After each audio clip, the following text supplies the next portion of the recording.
গত রাতে গভীর ঘুমেছিলাম। হঠাৎ মাথায় অদ্ভুত সুডসুডি লাগছিল। চোখ খুলে দেখি ছেলে আমার পাশে বসে কাঁচি দিয়ে আমার চুল কাটছে। আমি চমকে উঠে বসলাম। কি করছিস তুই? সে হাসতে হাসতে বলল, মা, আমি তোমার চুল নিচ্ছি। আমি হতবাক হয়ে বললাম, কেন? সে এক মুঠো চুল হাতে নিয়ে বলল, আমি এই চুল দিয়ে একটা জীবন্ত পুতুল বানাব। ঠিক তোমার মতো দেখতে। আমি কাঁপতে কাঁপতে বললাম, তুই কি বলছিস? সে আমার কাটা চুল একটা পলিথিনে রাখতে রাখতে বলল, মা, আমি ইউটিউবে দেখেছি চুল দিয়ে কিভাবে ভিডিও ডল বানাতে হয়। আমি তোমার একটা পুতুল বানাব। আমার গা ছমছম করতে লাগল। কেন এমন করছিস? সে আয়নায় আমার কাটা চুলের দিকে তাকিয়ে বলল, মা, তুমি যখন কোথাও যাবে আমি এই পুতুল নিয়ে খেলব। মনে হবে তুমি আমার পাশেই আছো। আমি বুঝতে পারছিলাম না এ কী অবস্থা। সে আরও বলল, মা, এই পুতুল দিয়ে আমি তোমাকে কন্ট্রোল করতে পারব। তুমি যেখানে যাব সেখানেই আমি তোমাকে পাব। আমার মাথার চুল এলোমেলো হয়ে গিয়েছিল। এই গল্পটি সম্পূর্ণ শুনলে আপনাদের পানি অটোমেটিক বের হয়ে যাবে, সো যত দ্রুত সম্ভব হাতের কাছে টিস্যু নিয়ে বসে পড়ো। বিছানার চাদর যেন নষ্ট না হয় সেটা সম্পূর্ণ খেয়াল রাখার অনুরোধ জানিয়ে গল্পটি এখন শুরু করব। তার আগে সর্বশেষ অনুরোধ, দয়া করে এমন পানি বের করার গল্প নিয়মিত শুনতে আমাদের চ্যানেলটি সকলেই সাবস্ক্রাইব করুন। ধন্যবাদ।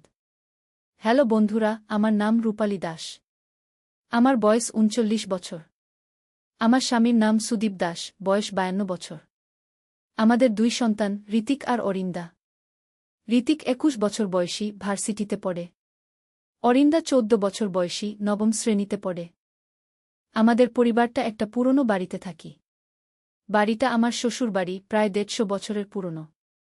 সবাই বলে এই বাড়িতে নাকি অনেক রহস্য লুকিয়ে আছে। কিন্তু আমি এসব বিশ্বাস করতাম না, যতদিন না আমার নিজের সাথে এই ঘটনাটা ঘটল। সেদিন রাত প্রায় ২টার দিকে হঠাৎ ঘুম ভেঙে গেল। মনে হচ্ছিল কেউ যেন আমার চুল টানছে। চোখ খুলে দেখি ঋতিক আমার পাশে বসে আছে, হাতে ছোট্ট কাঁচি। আমার চুল কেটে একটা ছোট্ট কাগজের প্যাকেটে রাখছে। আমি তো অবাক। ঋতিক, এটা কি করছিস? ঋতিক ফিসফিস করে বলল, মা, আওয়াজ করো না। বাবা জেগে যাবে। তারপর আমার চুল দেখিয়ে বলল, আমার খুব দরকার। কিসের দরকার? আমি জিজ্ঞেস করলাম। মা, আমি একটা পুতুল বানাচ্ছি, তোমার মতো দেখতে, এই চুল দিয়ে। ঋতিক বলল। আমি তো হতবাক। কেন পুতুল বানাবি? মা, তুমি তো জানো আমার কেমন একা একা লাগে, বিশেষ করে রাতে। এই পুতুল থাকলে মনে হবে তুমি পাশেই আছো। ঋতিকের কথাগুলো শুনে আমার মনটা নরম হয়ে গেল। কিন্তু পরের দিন সকালে ঘটনা ঘটল। আমি রান্নাঘরে কাজ করছি। হঠাৎ দেখি ঋতিক একটা ছোট্ট পুতুল নিয়ে এসেছে। পুতুলটার মাথায় আমার কাটা চুল লাগানো, দেখতে অবিকল আমার মতো। কি সুন্দর বানিয়েছিস, আমি বললাম। ঋতিক পুতুলটা ধরে বলল, মা, এই পুতুলের একটা বিশেষ ক্ষমতা আছে। কি ক্ষমতা? এটা যদি কোথাও নিয়ে যাই তুমিও সেখানে চলে আসবে। ঋতিক হাসতে হাসতে বলল। আমি হেসে বললাম, সেটা কিভাবে সম্ভব? দেখো না মা। ঋতিক পুতুলটা নিয়ে বারান্দায় গেল। আর অদ্ভুত ব্যাপার, আমার পা দুটো নিজে নিজেই বারান্দার দিকে এগিয়ে গেল। আমি চমকে গেলাম। এটা কি হচ্ছে? ঋতিক পুতুলটাকে রান্নাঘরে নিয়ে এলো। আমার পাও রান্নাঘরে চলে এলো। ঋতিক, এটা কিভাবে সম্ভব? আমি কাঁপা গলায় জিজ্ঞেস করলাম। মা, আমি ইউটিউবে একটা ভিডিও দেখেছিলাম। সেখানে বলা হয়েছিল চুল দিয়ে পুতুল বানালে সেই ব্যক্তির সাথে কানেকশন তৈরি হয়। ঋতিক বলল। তুই কি বলছিস? এসব তো অবৈজ্ঞানিক। কিন্তু কাজ তো হচ্ছে। দেখো। ঋতিক পুতুলটা উপরে তুলল। আমার হাত দুটোও উপরে উঠে গেল।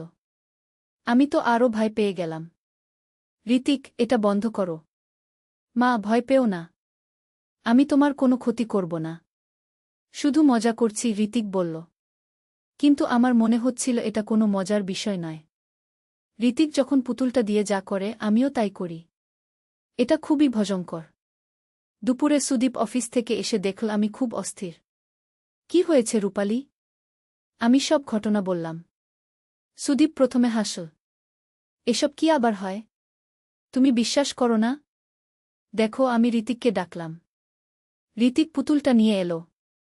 সুদীপের সামনেই পুতুলটা নাড়াতে শুরু করল। আমার হাত পাও সেই অনুযায়ী নড়তে লাগল। সুদীপের চোখ বড় বড় হয়ে গেল। এটা কি হচ্ছে? দেখলে তো বাবা, আমার পুতুলের জাদু। ঋতিক গর্বিত গলায় বলল। সুদীপ পুতুলটা নিয়ে দেখতে লাগল। কিভাবে বানিয়েছিস? জুছুবিয়ে দেখে। মায়ের চুল দিয়ে ঋতিক বলল। ঋতিক, এটা ঠিক না। তুই মায়ের ক্ষতি করছিস, সুদীপ বলল। আমি কোনো ক্ষতি করছি না বাবা। শুধু মজা। ঋতিক পুতুলটা জড়িয়ে ধরল। তখনই অরিন্দা স্কুল থেকে ফিরল। কি হচ্ছে এখানে? আমরা সব বললাম। অরিন্দা প্রথমে অবিশ্বাস করল। কিন্তু যখন দেখল ঋতিক পুতুল দিয়ে আমাকে নিয়ন্ত্রণ করছে, তখন সেও ভয় পেয়ে গেল। দাদা, এটা বন্ধ করো। মার কষ্ট হচ্ছে, অরিন্দা বলল। কিন্তু ঋতিক শুনছিল না। সে পুতুলটা নিয়ে নিজের রুমে চলে গেল। আমাকেও তার সাথে যেতে হল। ঋতিক, প্লিজ এটা বন্ধ করো। আমি তোমার কাছে পুতুলটা রাখব না, আমি অনুনয় করলাম।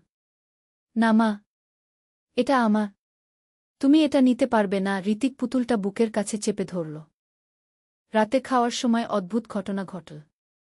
ঋতিক পুতুল দিয়ে খাওয়ার ভান করছিল। আমার মুখেও খাবার চলে আসছিল।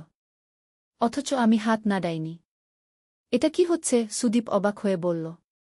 বাবা, আমি মাকে খাওয়াচ্ছি পুতুল দিয়ে। ঋতিক হেসে বলল। অরিন্দা কান্না করে বলল, দাদা, মার কি অবস্থা হচ্ছে দেখো। আমি সত্যিই কষ্ট পাচ্ছিলাম। নিজের ইচ্ছামতো কোনো কাজ করতে পারছিলাম না। রাতে ঘুমাতে যাওয়ার সময় ঋতিক পুতুলটা বালিশের নিচে রাখল। আমিও অটোমেটিক বালিশের নিচে মাথা রাখলাম। সুদীপ বলল, ঋতিক, তুই এভাবে মাকে কষ্ট দিতে পারিস না। আমি কোনো কষ্ট দিচ্ছি না বাবা। শুধু মজা করছি। ঋতিক জিদ করল। পরের দিন সকালে ঋতিক পুতুলটা নিয়ে বাইরে বেরিয়ে গেল। আমাকেও তার সাথে যেতে হল। পথে লোকজন আমাদের অদ্ভুত আচরণ দেখে অবাক হচ্ছিল। দোকানে গিয়ে ঋতিক পুতুলটা দিয়ে নানা রকম কসরত করছিল। আমিও সেই অনুযায়ী নড়ছিলাম। দোকানদার জিজ্ঞেস করল, আপা, আপনার কি হয়েছে? আমি কিছু বলতে পারছিলাম না। কারণ ঋতিক পুতুলের মুখ বন্ধ করে রেখেছিল। বাড়ি ফিরে সুদীপ খুব রেগে গেল। ঋতিক, এটা অনেক হয়েছে। পুতুলটা ফেলে দাও। না বাবা, আমি ফেলব না। ঋতিক পুতুলটা শক্ত করে ধরে রাখল। তাহলে আমি ফেলে দেব। সুদীপ পুতুলটা ছিনিয়ে নিতে গেল। কিন্তু ঋতিক চিৎকার করে বলল, বাবা, তুমি পুতুলটা ছুঁজো না। এতে মার ক্ষতি হবে। কি ক্ষতি হবে? সুদীপ জিজ্ঞেস করল। পুতুলটা নষ্ট হলে মাও নষ্ট হয়ে যাবে, ঋতিক বলল। এই কথা শুনে আমার প্রাণ শুকিয়ে গেল। সুদীপও ভয় পেয়ে হাত সরিয়ে নিল।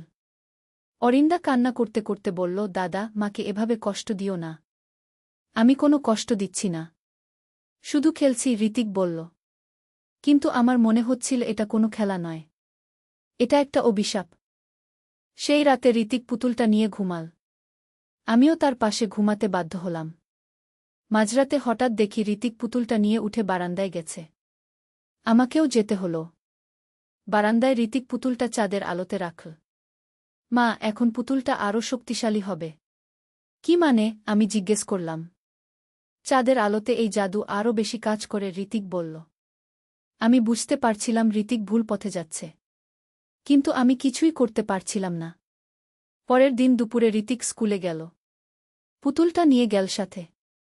আমাকেও স্কুল পর্যন্ত যেতে হল। স্কুলের গেটে দাঁড়িয়ে রইলাম। হেডস্যার আমাকে দেখে জিজ্ঞেস করলেন, আপা, আপনি কেন এখানে দাঁড়িয়ে? আমি কি বলবো? সত্যি বললে তো কেউ বিশ্বাস করবে না। ক্লাসে ঋতিক পুতুল দিয়ে নানা কাজ করছিল। আমিও স্কুলের বাইরে দাঁড়িয়ে সেই কাজগুলো করছিলাম। লোকজন আমাকে দেখে ভাবছিল আমি পাগল হয়ে গেছি। বিকেলে ঋতিক বাড়ি ফিরল। আমি তার সাথে। সুদীপ অফিস থেকে এসে দেখল আমার অবস্থা আরও খারাপ। রূপালি, তুমি সারাদিন কি করেছ? সুদীপ জিজ্ঞেস করল। আমি সব বললাম। সুদীপ ঋতিককে ডেকে বলল, ঋতিক, এটা অনেক হয়েছে। তুই মাকে অসুস্থ করে দিচ্ছিস। আমি কিছু করছি না বাবা। পুতুলটাই সব করছে, ঋতিক নিরীহ মুখে বলল। তাহলে পুতুলটা ভেঙে ফেলি, সুদীপ বলল। না না, ভাঙবে না। পুতুল ভাঙলে মার কি হবে? ঋতিক আতঙ্কিত হয়ে বলল। সুদীপ ভাবল। সত্যিই তো, পুতুল ভাঙলে আমার কি অবস্থা হবে? সেই রাতে আমরা কেউ ঠিকমতো ঘুমাতে পারলাম না। ঋতিক পুতুলটা বুকে চেপে ধরে ঘুমাচ্ছিল। আমিও তার পাশে শুয়ে থাকতে বাধ্য হলাম। ভোররাতে হঠাৎ অদ্ভুত কিছু ঘটল। আমি দেখলাম পুতুলটা নিজে নিজেই হাঁটছে। ঋতিক তখন গভীর ঘুমে। পুতুলটা আমার দিকে এগিয়ে এলো। তুমি কে? আমি কাঁপা গলায় জিজ্ঞেস করলাম। পুতুলটা কথা বলল। আমার গলায়। আমি তুমি। তুমি আমি। আমি তো আরও ভয় পেলাম। তুমি কি চাও? আমি চাই তুমি আমার সাথে থাকো। চিরকাল পুতুলটা বলল। কিন্তু আমি তো থাকছি। না, তুমি পালানোর চেষ্টা করছ। আমি বুঝতে পারি পুতুলটা আমার কাছে এসে বলল। আমি পালাচ্ছি না। তাহলে আমার সাথে একটা চুক্তি করো, পুতুলটা বলল। কি চুক্তি? তুমি কখনো আমাকে ছেড়ে যাবে না। আর আমিও তোমাকে ছেড়ে যাব না, পুতুলটা বলল। আমি কি করব বুঝতে পারছিলাম না। আমি চুক্তি করতে পারি না। তাহলে তুমি আরও কষ্ট পাবে, পুতুলটা বলল। সকালে ঋতিক জেগে দেখল পুতুলটা আমার হাতে। মা, তুমি পুতুলটা নিয়েছ কেন? আমি নিইনি। এটা নিজেই এসেছে, আমি বললাম। ঋতিক অবাক হল। নিজেই এসেছে? হ্যাঁ। আর এটা আমার সাথে কথাও বলেছে, আমি বললাম। ঋতিকের মুখ ফ্যাকাশে হয়ে গেল। কি বলেছে? বলেছে সে আমার সাথে চিরকাল থাকতে চায়, আমি বললাম। ঋতিক পুতুলটা নিয়ে নিল। কিন্তু আমি দেখলাম সেও এখন ভয় পাচ্ছে। দিনের বেলা পুতুলটা স্বাভাবিক থাকে। কিন্তু রাতে হয়ে ওঠে জীবন্ত। আমার সাথে কথা বলে। নানা দাবি করে। একদিন পুতুলটা বলল, আমার একটা শরীর চাই। কি মানে? আমি জিজ্ঞেস করলাম। আমি তোমার শরীরে ঢুকতে চাই। তাহলে আমরা একসাথে থাকতে পারব, পুতুলটা বলল। আমি আতঙ্কিত হয়ে গেলাম। এটা সম্ভব না। সম্ভব। তোমার ছেলে যেভাবে আমাকে বানিয়েছে সেভাবেই সম্ভব, পুতুলটা বলল। পরের দিন সকালে আমি ঋতিককে সব বললাম। ঋতিক এবার সত্যিই ভয় পেল। মা, আমি ভুল করেছি। আমি এটা বানাতে চাইনি, ঋতিক কান্না করে বলল। তাহলে এটা কিভাবে বন্ধ করব? আমি জিজ্ঞেস করলাম। আমি জানি না, ঋতিক বলল। সুদীপ বলল, আমরা কোনো পণ্ডিত বা ধর্মীয় ব্যক্তির কাছে যাব। আমরা গ্রামের একজন পুরনো পণ্ডিতের কাছে গেলাম। পুতুলটা দেখে তিনি বললেন, এটা খুবই বিপজ্জনক জিনিস। কি করব? আমি জিজ্ঞেস করলাম। এটা পুড়িয়ে ফেলতে হবে। কিন্তু বিশেষ নিয়মে, পণ্ডিত বললেন। কি নিয়ম? সুদীপ জিজ্ঞেস করল। পূর্ণিমার রাতে নদীর পাড়ে সবার সামনে পুড়াতে হবে, পণ্ডিত বললেন। আমরা পূর্ণিমার অপেক্ষা করলাম। সেই রাতে সবাই মিলে নদীর পাড়ে গেলাম। পুতুলটা নিয়ে। আগুন জ্বালানোর আগে পুতুলটা আমাকে বলল, তুমি আমাকে পুড়িয়ে দিলে তুমিও শেষ হয়ে যাবে। আমি ভয় পেলাম। কিন্তু আর কোনো উপায় ছিল না। পণ্ডিত বললেন, ভয় পেবেন না। আগুন জ্বালানোর আগে কিছু মন্ত্র পড়তে হবে। তিনি সংস্কৃত ভাষায় কিছু মন্ত্র পড়তে শুরু করলেন। পুতুলটা আমার হাতে কাঁপতে শুরু করল।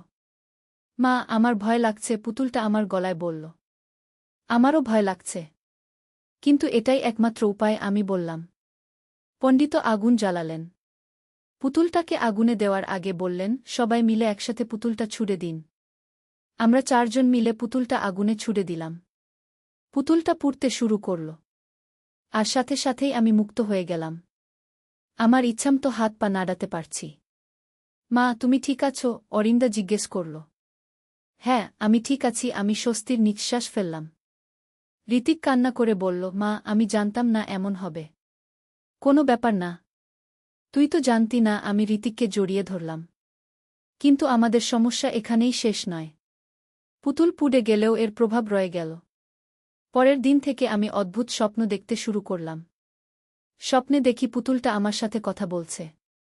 তুমি আমাকে পুড়িয়ে দিয়েছ। কিন্তু আমি তোমাকে ছাড়ব না, পুতুলটা বলে। তুমি তো পুড়ে গেছ, আমি বলি। আমি মরি না। আমি তোমার মনের ভিতরে আছি এখন, পুতুলটা হাসে। স্বপ্ন থেকে উঠে আমি ঘেমে নিয়ে যাই। সুদীপ জিজ্ঞেস করে, কি হয়েছে?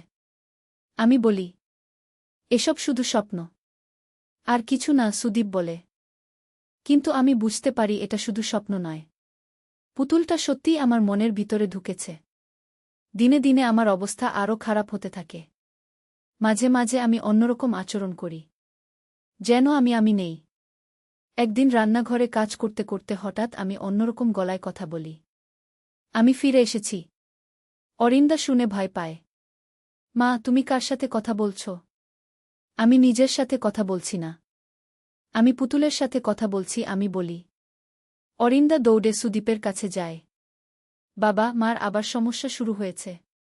সুদীপ এসে দেখে আমি একা একা কথা বলছি। রূপালী, তুমি কার সাথে কথা বলছ? আমি আমার পুতুলের সাথে কথা বলছি। সে আমার ভিতরে আছে আমি বলি। সুদীপ বুঝতে পারে ব্যাপারটা গুরুতর। সে আবার পণ্ডিতের কাছে যায়। পণ্ডিত বলেন, পুতুল পুড়ে গেলেও এর আত্মা রয়ে গেছে। এটা আরও বিপজ্জনক। এখন কি করব? সুদীপ জিজ্ঞেস করে। একটাই উপায়।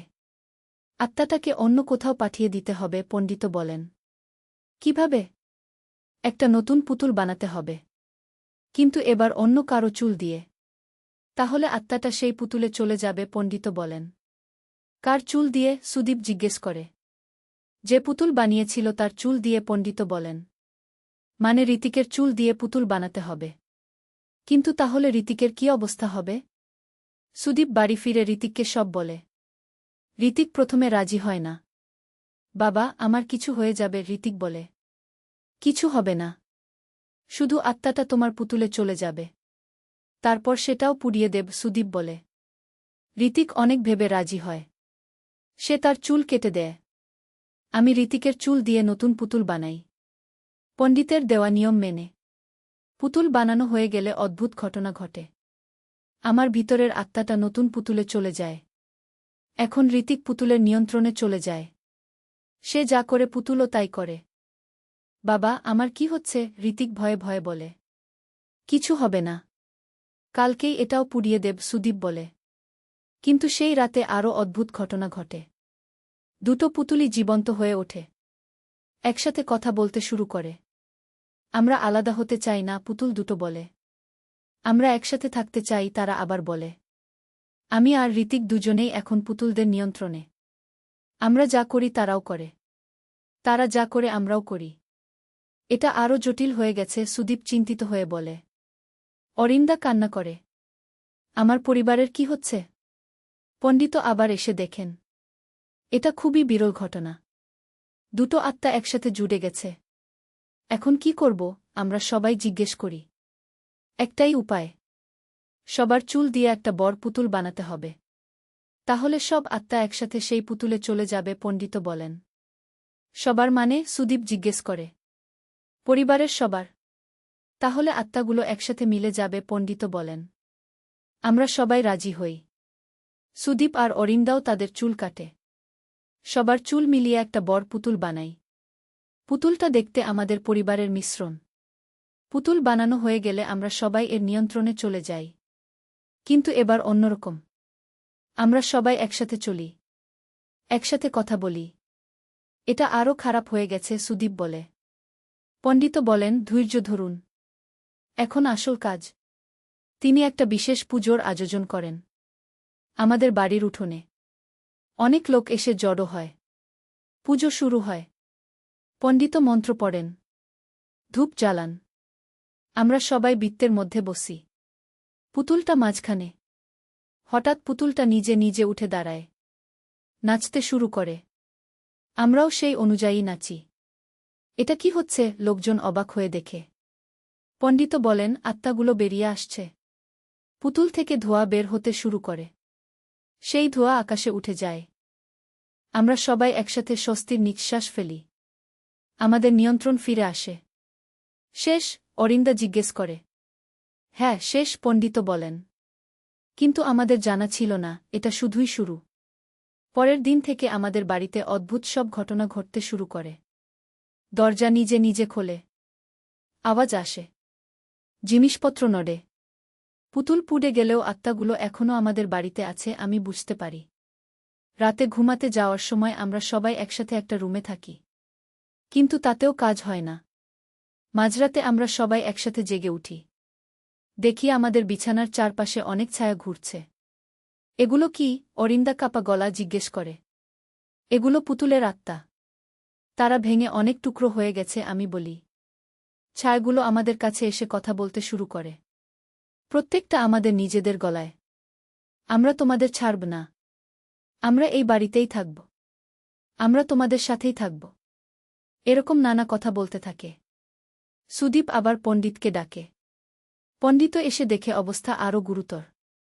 এটা খুবই বিপজ্জনক। আত্মাগুলো বহুগুণ হয়ে গেছে, পণ্ডিত বলেন। এখন কি করব? আমরা জিজ্ঞেস করি। পুরো বাড়িটা ছেড়ে চলে যেতে হবে। অন্তত কিছুদিনের জন্য পণ্ডিত বলেন। আমরা বাড়ি ছেড়ে আমার মায়ের বাড়িতে চলে যাই। কিন্তু সেখানেও আত্মাগুলো আমাদের পিছু নেয়। মা, ওরা আমাদের পিছু নিয়ে এসেছে, অরিন্দা বলে। সত্যি? রাতে আমরা দেখি ছায়াগুলো আমাদের নতুন ঘরেও এসেছে। তোমরা কোথায় পালিয়ে যাও, আমরা তোমাদের খুঁজে বের করব, আত্মাগুলো বলে। আমরা বুঝতে পারি এভাবে পালিয়ে কোনো লাভ নেই। আত্মাগুলোর সাথে লড়াই করতে হবে। পণ্ডিত একটা বিশেষ পুজোর ব্যবস্থা করেন। অনেক বড় পুজো। পুরো গ্রামের লোক জড়ো হয়। আজকে এই আত্মাগুলোকে চিরকালের জন্য বিদায় করে দেব, পণ্ডিত বলেন। পুজো শুরু হয়। অনেক মন্ত্র, অনেক ধূপ, অনেক আগুন। আত্মাগুলো প্রচণ্ড রেগে যায়। তারা আমাদের উপর হামলা করার চেষ্টা করে। কিন্তু পুজোর শক্তিতে তারা কাছে আসতে পারে না। আমরা যাব না। আমরা এখানেই থাকব, আত্মাগুলো চিৎকার করে। পণ্ডিত আরও জোরে মন্ত্র পড়েন। হঠাৎ একটা উজ্জ্বল আলো দেখা দেয়। সেই আলোর মধ্যে আত্মাগুলো হারিয়ে যায়। আমরা সবাই স্বস্তির নিঃশ্বাস ফেলি। মনে হয় সবকিছু ঠিক হয়ে গেছে। কিন্তু পরের দিন আরও অদ্ভুত ব্যাপার ঘটে।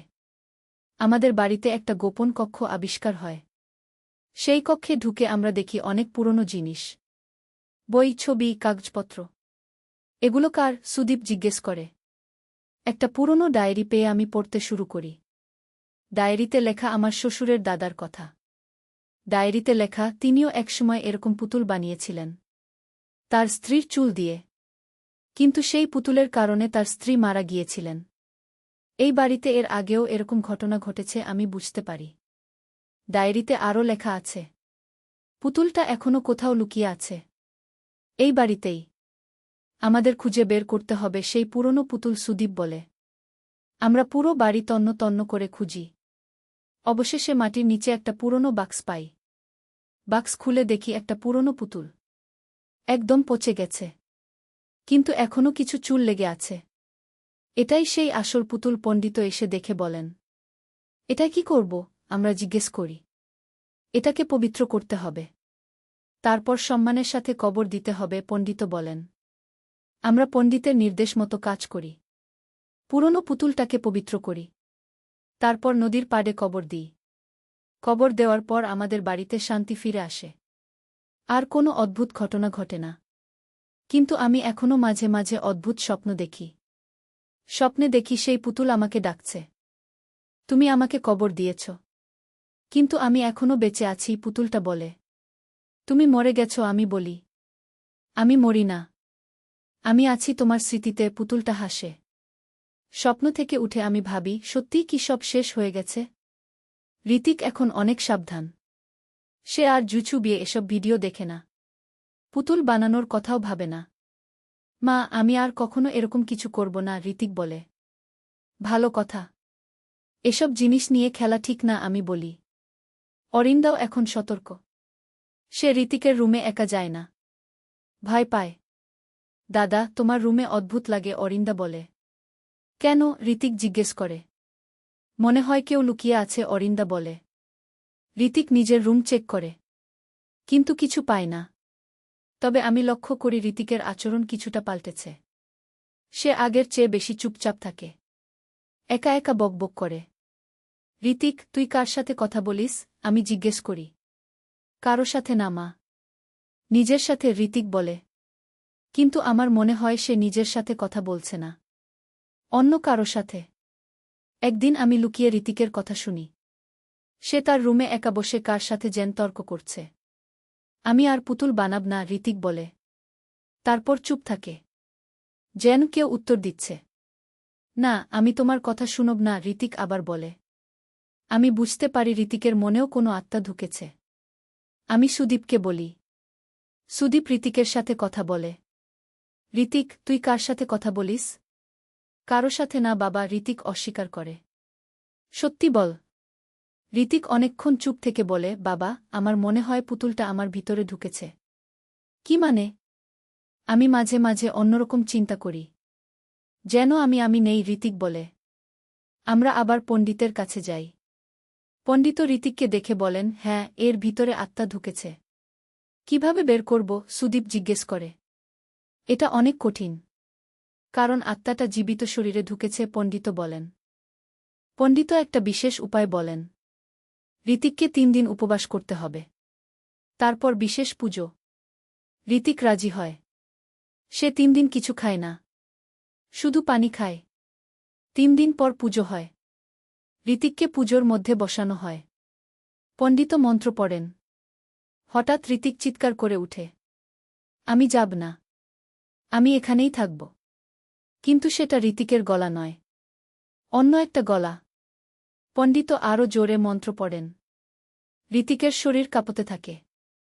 বের হয়ে যাও, পণ্ডিত আদেশ করেন। আমি যাব না, আত্মাটা ঋতিকের মুখ দিয়ে বলে। লড়াই চলে অনেকক্ষণ। শেষে একটা কালো ধোঁয়া ঋতিকের মুখ দিয়ে বের হয়। ঋতিক জ্ঞান হারিয়ে পড়ে যায়। আমরা তাকে হাসপাতালে নিয়ে যাই। ডাক্তার বলেন কিছু হয়নি, শুধু দুর্বলতা। কয়েকদিন পর ঋতিক সুস্থ হয়। আজ সকালে দেখি আমার ফেসবুক প্রোফাইলে রিলেশনশিপ স্ট্যাটাস পরিবর্তন হয়ে ইন এ রিলেশনশিপ হয়ে গেছে এবং সেখানে আমার ছেলের নাম লেখা আছে। আমি চমকে উঠে ছেলেকে ডেকে জিজ্ঞেস করলাম, তুই কি করেছিস?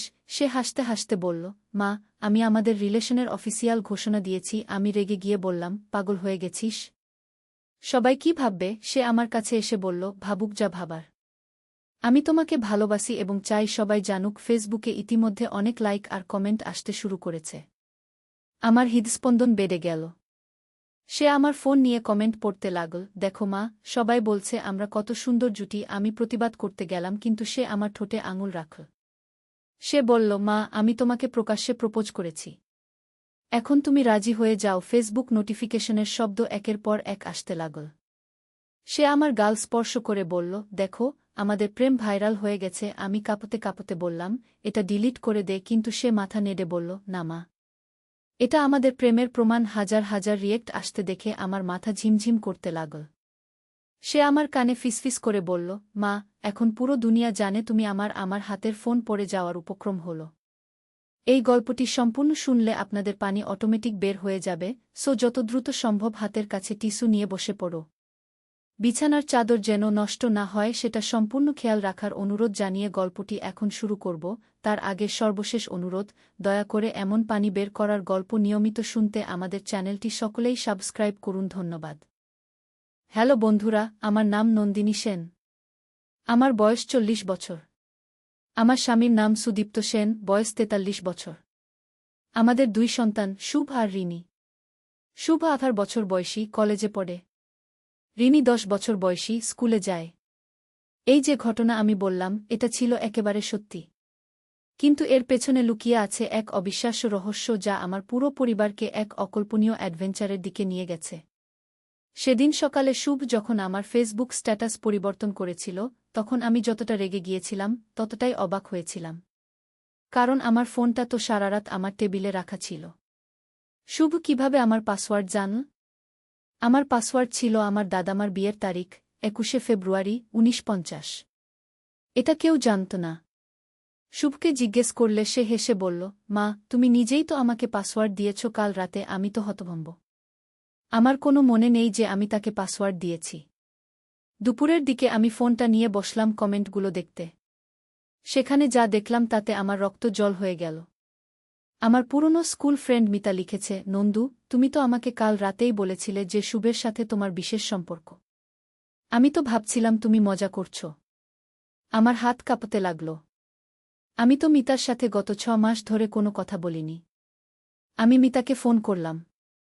সে বলল, নন্দু, তুমি কাল রাত 2টায় আমাকে ফোন করেছিলে। খুবই উত্তেজিত ছিলে। বলছিলে যে শুভ তোমাকে প্রপোজ করেছে এবং তুমি রাজি হয়ে গেছ। আমি তো ভাবলাম তুমি ঘুমের মধ্যে কথা বলছ। আমার মাথা ঘুরতে লাগল। আমি তো রাত 2টায় গভীর ঘুমে ছিলাম। আমার কল লিস্ট চেক করলাম। সত্যিই রাত 2টা 14 মিনিটে মিতাকে ফোন করা হয়েছে এবং কথা হয়েছে 21 মিনিট। আমি সুদীপ্তকে ডেকে সব বললাম। সে প্রথমে হাসল, তারপর গুরুত্ব সহকারে বলল, নন্দু, হয়তো তুমি স্লিপ ওয়াকিং করছ, বা হয়তো কোনো মানসিক সমস্যা। আমি রেগে গিয়ে বললাম, আমার কোনো মানসিক সমস্যা নেই। কিছু একটা ভুল হচ্ছে। সেদিন রাতে আমি ঠিক করলাম যে আমি জেগে থাকব। দেখব সত্যিই কি হয়। আমি আমার ফোনটা রেকর্ড মোডে রাখলাম। রাত 2টার সময় আমার চোখে ঘুম এসে গেল। পরদিন সকালে উঠে দেখি আবার নতুন একটা পোস্ট। এবার লেখা, শুভ আমাকে গতকাল স্পেশাল জায়গায় নিয়ে গিয়েছিল। আমি খুব খুশির সাথে আমার আর শুভের একটা ছবি। কিন্তু আমার তো মনে নেই যে আমরা কোথাও গিয়েছি। আমি রেকর্ডিং শুনলাম। রাত 2টার সময় পরিষ্কার শোনা যাচ্ছে যে আমি উঠে ফোন নিয়ে কি যেন করছি। কিন্তু আমার কোনো মনে নেই। এদিকে শুভ আরও অদ্ভুত আচরণ করতে শুরু করল। সে সব সময় আমার খুব কাছে থাকত। আমার গায়ে হাত দিত। আমি যখন প্রতিবাদ করতাম সে বলত, মা, সবাই তো এখন জানে আমরা একসাথে। লজ্জা কিসের? তৃতীয় দিন আমি ঠিক করলাম আমি রিনিকে জিজ্ঞেস করব। রিনি ছোট হলেও খুব বুদ্ধিমান। আমি তাকে জিজ্ঞেস করলাম, রিনি, গত কয়েকদিন তুমি কোনো অদ্ভুত কিছু দেখেছ? রিনি আমার কাছে এসে ফিসফিস করে বলল, মামা, আমি গত 2 রাত দেখেছি তুমি ঘুমের মধ্যে হাঁটছ। তুমি শুভ দাদার রুমে গিয়েছিলে। তারপর তুমি নিচে এসে ফোন নিয়ে কি যেন করছিলে। আমি ভয় পেয়ে গেলাম। আমি সত্যিই স্লিপওয়াকিং করছি নাকি? কিন্তু আমি তো আগে কখনো এমন করিনি। চতুর্থ রাতে আমি সুদীপ্তকে বললাম আমাকে পাহারা দিতে। সুদীপ্ত রাত 2টায় দেখল আমি উঠে বাথরুমে গেলাম। তারপর শুভের রুমে গেলাম। শুভের সাথে কি যেন কথা হলো। তারপর নিচে এসে ফোন নিয়ে কিছু করলাম। সুদীপ্ত আমাকে অনুসরণ করেছিল। কিন্তু অবাক ব্যাপার হলো, আমি যখন তার কাছে গেলাম আমার চোখ ছিল বন্ধ। আমি ঘুমের মধ্যেই সব কিছু করছিলাম। পরদিন সকালে সুদীপ্ত আমাকে সব বলল। আমি ডাক্তার দেখাতে গেলাম। ডাক্তার বলল, এটা খুবই রেয়ার কেস। আপনার সম্ভবত সোমনাম্বুলিজম আছে যা হঠাৎ করে শুরু হয়েছে। কিন্তু এত কমপ্লেক্স কাজ স্লিপওয়াকিংয়ে করা প্রায় অসম্ভব। ডাক্তার আমাকে কিছু টেস্ট করতে বলল। টেস্টের রিপোর্ট আসলো সপ্তাহ পরে। সেখানে দেখা গেল আমার ব্রেনের একটা অংশে অস্বাভাবিক কার্যকলাপ। এদিকে শুভ আরও বেশি করে আমার কাছাকাছি আসতে শুরু করল। সে আমাকে জড়িয়ে ধরত। আমার গালে চুমু দিত। আমি যত প্রতিবাদ করতাম সে তত বলত, মা, তুমি নিজেই তো আমাকে এসব করতে বলেছ। আমি আর পারছিলাম না। আমি আমার বোনের কাছে সব বললাম। সে ঢাকা থেকে এসে আমাদের বাসায় থাকতে লাগল। তার নাম দিতি। দিতি প্রথম রাতেই অদ্ভুত কিছু দেখল। আমি ঘুমের মধ্যে উঠে শুভের রুমে গেলাম। সেখানে শুভের সাথে আমার কথাবার্তা হল। দিতি সব শুনল। দিতি বলল, আমি শুভকে বলছিলাম, শুভ, আমি তোমাকে খুব ভালোবাসি। আমি চাই সবাই জানুক। শুভ বলছিল, মা, আমি তোমার জন্য সব করব। তারপর আমি নিচে এসে ফেসবুকে আরও একটা পোস্ট দিলাম। পরদিন সকালে সেই পোস্ট দেখে আমার মাথা খারাপ হয়ে গেল। লেখা ছিল, শুভ আমাকে বলেছে সে আমাকে বিয়ে করতে চায়। আমি রাজি। এবার আমার আত্মীয় স্বজন সবাই ফোন করতে শুরু করল। আমার শাশুড়ি ফোন করে চিৎকার করে বলল, তুমি পাগল হয়ে গেছ? নিজের ছেলের সাথে? আমি কান্নায় ভেঙে পড়লাম। সুদীপ্ত সব বন্ধ করে দিল। কিন্তু ততক্ষণে পোস্ট ভাইরাল হয়ে গেছে। দিতি বলল, নন্দু, আমার মনে হয় এটা কোনো প্রাকৃতিক ব্যাপার না। কেউ তোমাকে কন্ট্রোল করছে। আমি বললাম, কে করবে? কেন করবে? সেদিন রাতে দিতি আমার রুমে ক্যামেরা লাগাল। সে লুকিয়ে দেখো সত্যি কি হয়। রাত 2টায় আমি উঠলাম। কিন্তু এবার আমার আচরণ ছিল সম্পূর্ণ অন্যরকম। দিতি দেখল আমি উঠে সোজা শুভের রুমে গেলাম। কিন্তু আমার হাঁটার ধরন, কথা বলার ভঙ্গি সব ছিল অস্বাভাবিক। যেন আমি কোনো রোবট। শুভের রুমে গিয়ে আমি তার কাছে গেলাম। তারপর খুব আলতো করে তার কপালে হাত রাখলাম। শুভ যেন ঘুমের মধ্যেই আমার হাত ধরল। দিতি ভয় পেয়ে গেল। সে দেখল আমি আর শুভ দুজনেই যেন কারো কন্ট্রোলে। পরদিন দিতি তার পরিচিত এক তান্ত্রিকের কাছে নিয়ে গেল। তান্ত্রিক আমাদের দেখেই বলল, এটা কোনো প্রাকৃতিক অসুখ না। কেউ তোমাদের উপর কালো জাদু করেছে। আমি প্রথমে বিশ্বাস করিনি।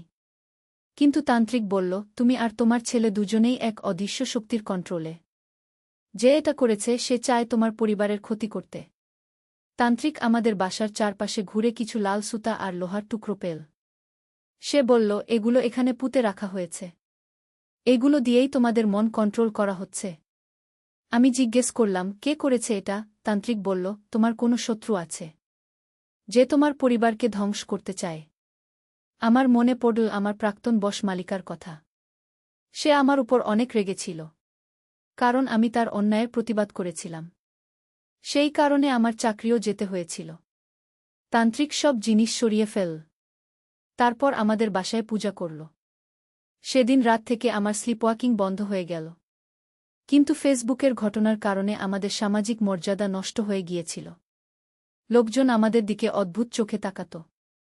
শুভের কলেজের বন্ধুরা তাকে নিয়ে মজা করত। আমি আর সহ্য করতে পারছিলাম না। আমরা ঢাকা চলে আসার সিদ্ধান্ত নিলাম। নতুন জায়গায় নতুন করে শুরু। ঢাকায় এসে আমরা মিরপুরে একটা ছোট ফ্ল্যাট ভাড়া নিলাম। শুভকে নতুন কলেজে ভর্তি করালাম। রিমিকেও নতুন স্কুলে দিলাম। কিছুদিন সব ঠিক ছিল। তারপর আবার অদ্ভুত ঘটনা শুরু হলো। এবার আমার ব্যাংক অ্যাকাউন্ট থেকে টাকা উঠে যেতে লাগল। আমি কোনো টাকা তুলিনি। ব্যাংকে গিয়ে জানলাম যে আমি রাতে এটিএম বুথে গিয়ে টাকা তুলেছি। ক্যামেরায় পরিষ্কার দেখা যাচ্ছে। আমি আবার ভয় পেয়ে গেলাম। দিতিকে ফোন করলাম। সে এসে আবার তান্ত্রিকের কাছে নিয়ে গেল। তান্ত্রিক বলল যে তোমাদের উপর জাদু করেছিল সে আবার শুরু করেছে। এবার সে তোমার সর্বনাশ করতে চায়। আমি বুঝলাম যে আমার প্রাক্তন বস আমাদের ঠিকানা বের করে ফেলেছে। সে আবার তার কাজ শুরু করেছে। তান্ত্রিক আমাদের বাসার চারপাশে ঘুরে আবার কিছু জিনিস পেল। এবার পেল কিছু হাড়ের টুকরা আর কালো কাপড়। তান্ত্রিক বলল এটা আরও শক্তিশালী জাদু। তোমাদের সবাইকে পাগল বানিয়ে দেবার চেষ্টা করছে। আমি জিজ্ঞেস করলাম আমরা কি করব? তান্ত্রিক বলল তোমাদের এই জায়গা ছেড়ে চলে যেতে হবে। কিন্তু তার আগে ওই মহিলাকে থামাতে হবে।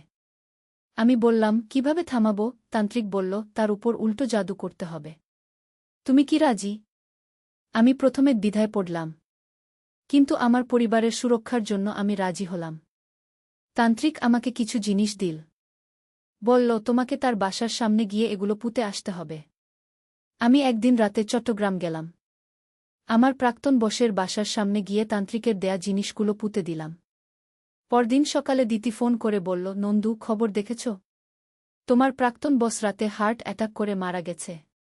আমি শুনে চমকে উঠলাম। আমি কি কোনো খুনি হয়ে গেলাম? তান্ত্রিক বলেছিল যে তার কোনো ক্ষতি হবে না, শুধু জাদু বন্ধ হবে। তান্ত্রিকের কাছে গিয়ে জিজ্ঞেস করলাম।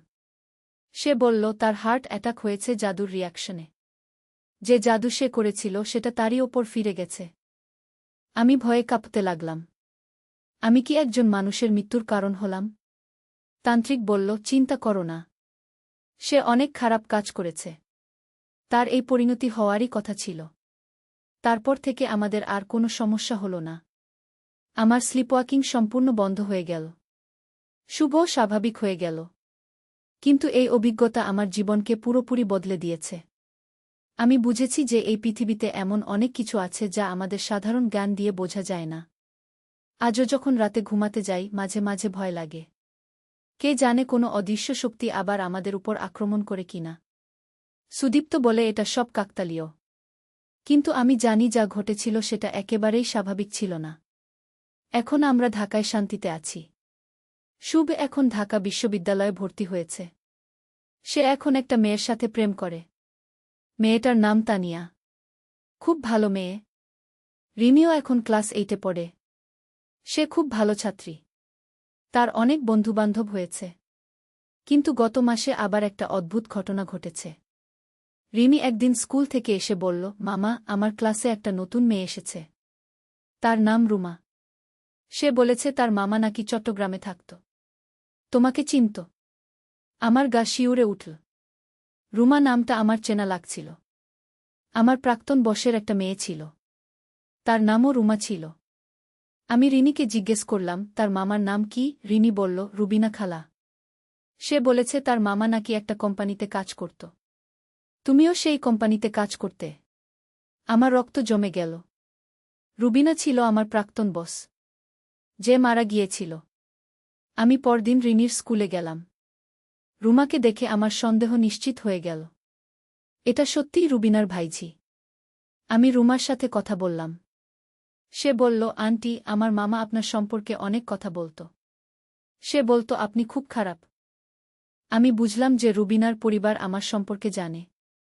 তারা হয়তো সন্দেহ করে যে আমি রুবিনার মৃত্যুর কারণ। আমি বাসায় ফিরে সুদীপ্তকে সব বললাম। সে বলল নন্দু তুমি বেশি ভাবছ।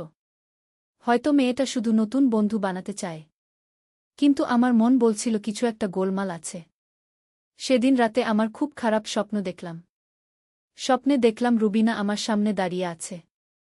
সে বলছে, নন্দিনী, তুমি আমাকে মেরে ফেলেছ। এখন আমি তোমার প্রতিশোধ নেব। আমি ঘুম থেকে উঠে দেখি আমার সারা গা ঘামে ভিজে গেছে।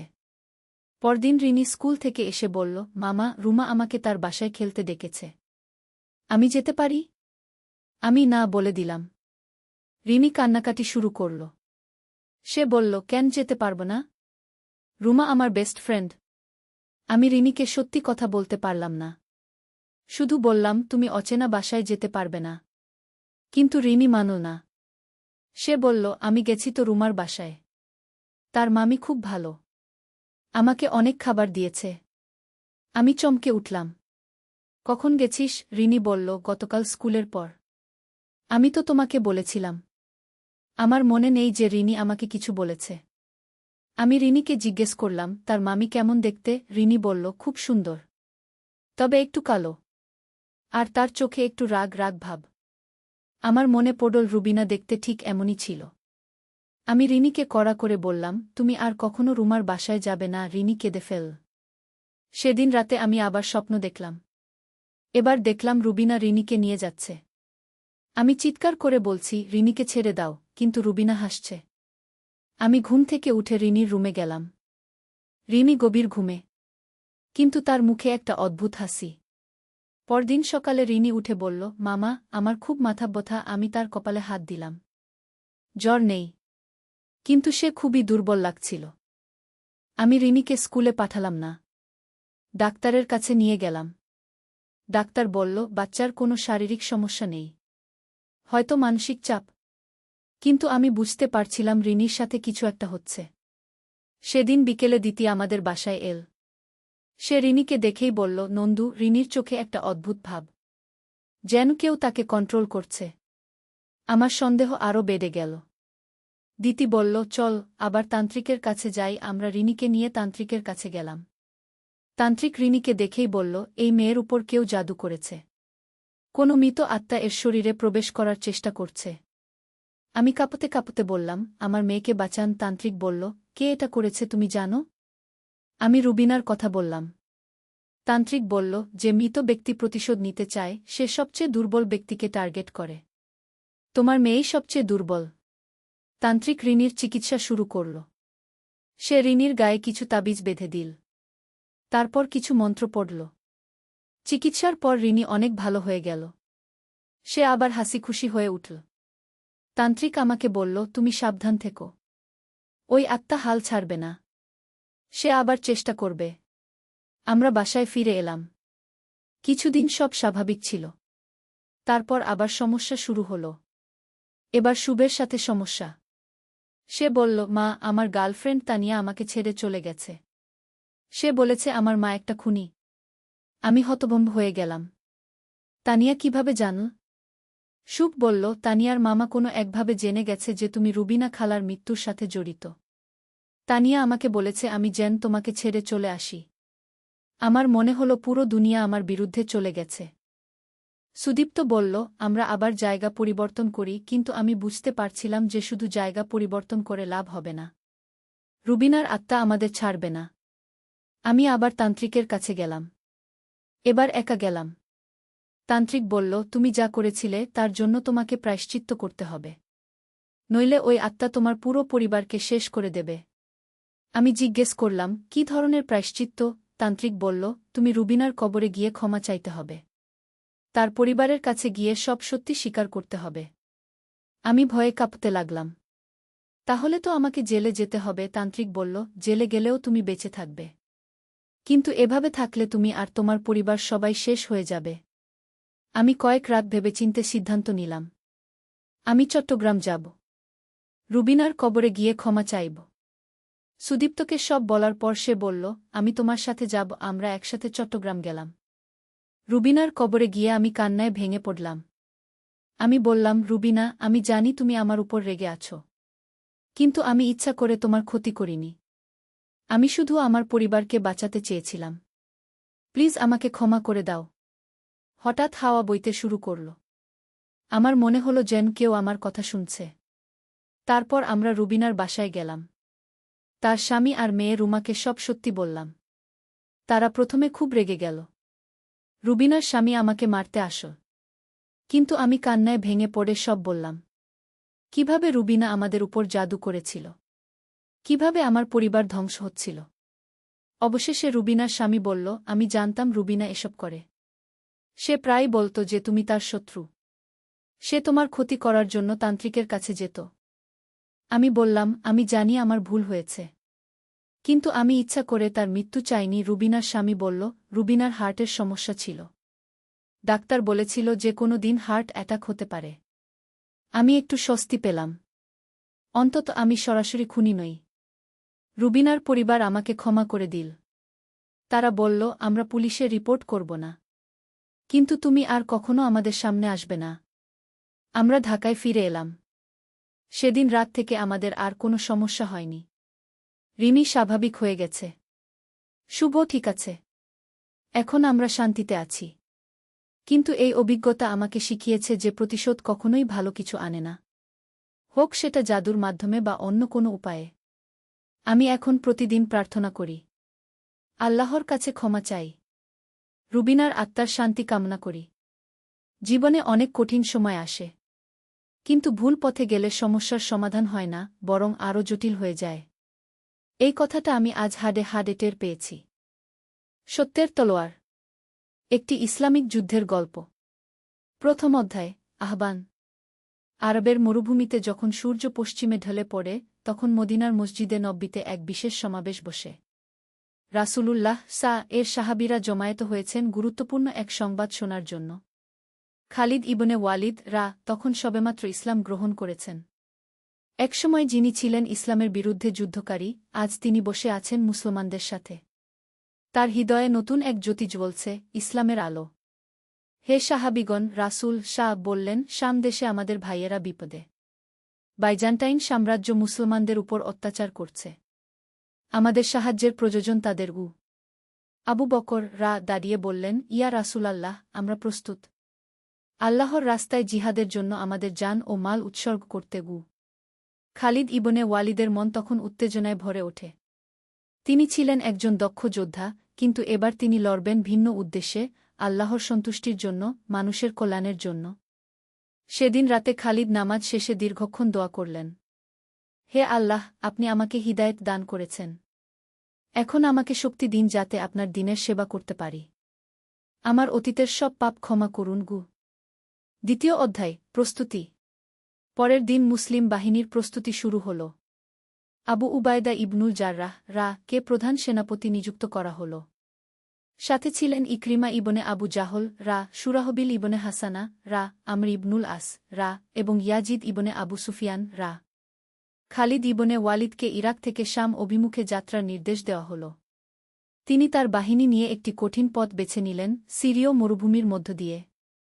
কেন এই কঠিন পথ? তার এক সহযোদ্ধা জিজ্ঞেস করল। কারণ, খালিদ বললেন, শত্রুরা কখনো ভাববে না যে আমরা এই অসম্ভব পথ দিয়ে আসব। আল্লাহর উপর তাওয়াক্কুল করে এগিয়ে চলি। মরুভূমির পথ ছিল ভয়ঙ্কর। পানির অভাব, প্রচণ্ড গরম এবং বালুর ঝড়। কিন্তু মুসলিম বাহিনী ছিল দৃঢ়প্রতিজ্ঞ।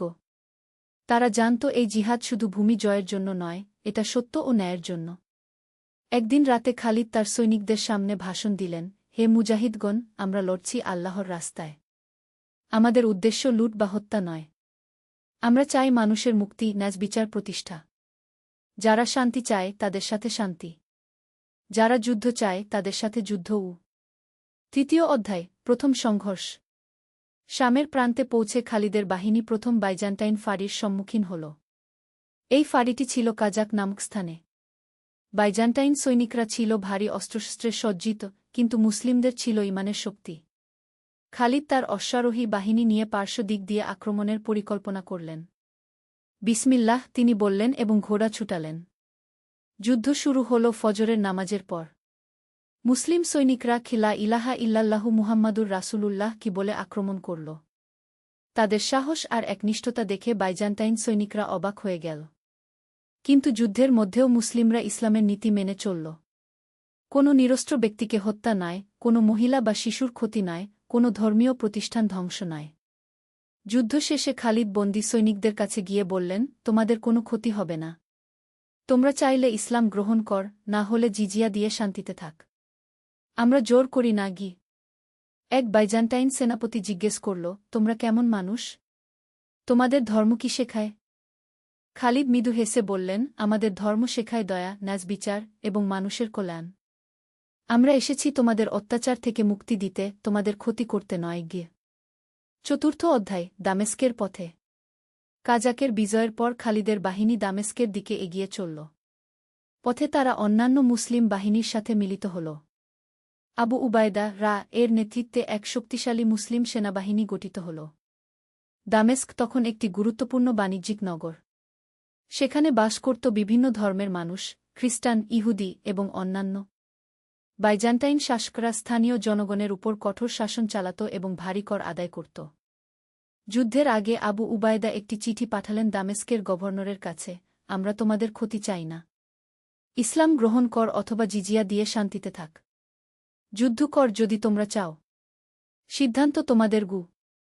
গভর্নর চিঠির জবাব দিল তলোয়ার দিয়ে। দামেস্কের চারপাশে প্রতিরক্ষা ব্যূহ তৈরি করা হল।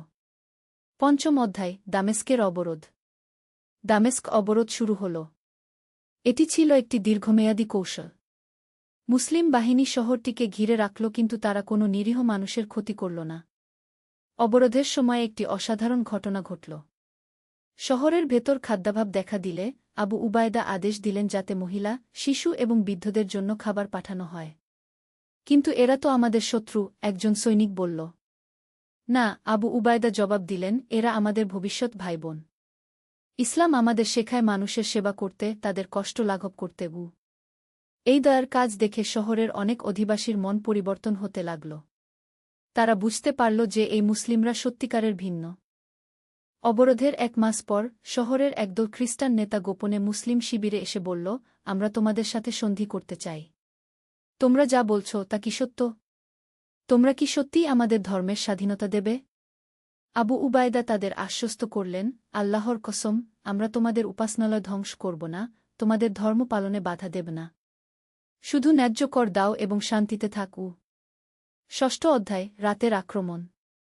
কিন্তু বাইজান্টাইন গভর্নর ছিলেন অন্ধ। তিনি শান্তি চাইতেন না। একদিন রাতে তিনি গোপনে মুসলিম শিবিরে আক্রমণের পরিকল্পনা করলেন। খালিদ ইবনে ওয়ালিদ তার গুপ্তচরদের মাধ্যমে এই সংবাদ পেলেন। তিনি আবু উবায়দার কাছে গিয়ে বললেন, আমির, আজ রাতে তারা আমাদের উপর অতর্কিত আক্রমণ করবে। আমাদের প্রস্তুত থাকতে হবে গি। তাহলে আমরাও পাল্টা আক্রমণ করি, একজন সাহাবী বললেন। না, আবু উবায়দা বললেন, আমরা প্রতিরক্ষায় থাকব। আমরা প্রথম আক্রমণ করি না, তবে নিজেদের রক্ষার অধিকার আছে গি। রাত গভীর হলে বাইজান্টাইন সৈনিকরা আক্রমণ করল। কিন্তু মুসলিমরা ছিলেন প্রস্তুত। তাহাজ্জুদের নামাজ পড়ে তারা জাগ্রত ছিলেন। আল্লাহু আকবার, মুসলিম সৈনিকদের তাকবীরের আওয়াজে রাতের নিস্তব্ধতা ভেঙে গেল। যুদ্ধ ছিল তীব্র কিন্তু দীর্ঘস্থায়ী নয়। মুসলিমদের সুসংগঠিত প্রতিরক্ষা এবং খালিদের কৌশলগত দক্ষতার কাছে বাইজান্টাইন আক্রমণ ব্যর্থ হল। প্রভাত হলে দেখা গেল অনেক বাইজান্টাইন সৈনিক আহত। মুসলিমরা তাৎক্ষণিক তাদের চিকিৎসার ব্যবস্থা করল। কেন তোমরা আমাদের সেবা করছ? এক আহত সৈনিক জিজ্ঞেস করল। কারণ তুমি একজন মানুষ, একজন মুসলিম চিকিৎসক বলল, আমাদের ধর্ম বলে সকল মানুষের সেবা করব। সপ্তম অধ্যায়, সন্ধির প্রস্তাব। রাতের যুদ্ধের পর দামেস্কের অনেক সৈনিক এবং নাগরিক মুসলিমদের চরিত্র দেখে মুগ্ধ হল। তারা দেখল যে এই যোদ্ধারা শুধু যুদ্ধ করেন না, তারা দয়া ও ন্যায়বিচার প্রতিষ্ঠা করেন। দামেস্কের একদল প্রধান নাগরিক গভর্নরের কাছে গিয়ে বলল, আমাদের আর যুদ্ধ চালিয়ে যাওয়া উচিত নয়। এই মুসলিমরা আমাদের ক্ষতি করতে চায় না। তারা আমাদের ন্যায্য শাসন দিতে চায় গু। গভর্নর রেগে গিয়ে বলল, তোমরা কি বিশ্বাসঘাতক হতে চাও? কনস্ট্যান্টিনোপলের সম্রাট আমাদের যুদ্ধের আদেশ দিয়েছেন গু। কিন্তু জনগণ আর যুদ্ধ চায় না, তারা বলল। এদিকে আবু উবায়দা তার সাহাবীদের সাথে পরামর্শ করলেন। আমাদের আরেকবার সন্ধির প্রস্তাব পাঠানো উচিত। হয়তো তারা এবার রাজি হবে। খালিদ বললেন, আমির, আমি মনে করি আমাদের আরও চাপ বাড়ানো উচিত। তবে শহরের নিরীহ মানুষের যাতে কোনো ক্ষতি না হয়। আবু উবায়দা একটি দোয়া পড়ে সিদ্ধান্ত নিলেন আরেকবার শান্তিপূর্ণ সমাধানের চেষ্টা করবেন। অষ্টম অধ্যায়, চূড়ান্ত সিদ্ধান্ত। পরের দিন আবু উবায়দা আরেকটি চিঠি পাঠালেন। হে দামেস্কবাসী, আমরা তোমাদের সাথে শান্তি চাই। তোমাদের জীবন, সম্পত্তি এবং ধর্মের নিরাপত্তার গ্যারান্টি দিচ্ছি। শুধু ন্যায্য কর দাও এবং শান্তিতে বাস কর। এটাই আমাদের শেষ প্রস্তাব। শহরে এই চিঠি নিয়ে ব্যাপক আলোচনা হল। সাধারণ মানুষ শান্তি চাইছিল। তারা দেখেছিল মুসলিমদের ন্যায়পরায়ণতা এবং দয়া। গভর্নর বুঝতে পারলেন যে তিনি জনগণের সমর্থন হারিয়ে ফেলেছেন। সেই রাতে তিনি গোপনে কনস্ট্যান্টিনোপলে পালিয়ে গেলেন। পরের দিন সকালে দামেস্কের নগর প্রধানরা মুসলিম শিবিরে এসে বলল, আমরা আপনাদের প্রস্তাব গ্রহণ করছি। শান্তি চুক্তি করতে চাই। আবু উবায়দা আল্লাহর শুকরিয়া আদায় করলেন। রক্তপাত ছাড়াই দামেস্ক মুসলিমদের নিয়ন্ত্রণে এল। নবম অধ্যায়, নতুন শাসন। দামেস্ক জয়ের পর মুসলিমরা যে শাসন ব্যবস্থা চালু করল তা ছিল অভূতপূর্ব। তারা প্রতিশ্রুতি অনুযায়ী সকল ধর্মের মানুষের নিরাপত্তা নিশ্চিত করল। খ্রিস্টানরা তাদের গির্জায় প্রার্থনা করতে পারত, ইহুদিরা তাদের সিনাগ্গে উপাসনা করতে পারত। কেউ জোর করে ইসলাম গ্রহণ করতে বলেনি। একদিন একটি খ্রিস্টান পরিবার আবু উবায়দার কাছে এসে বলল, আপনাদের ন্যায়বিচার দেখে আমরা মুগ্ধ। আমরা ইসলাম সম্পর্কে জানতে চাই।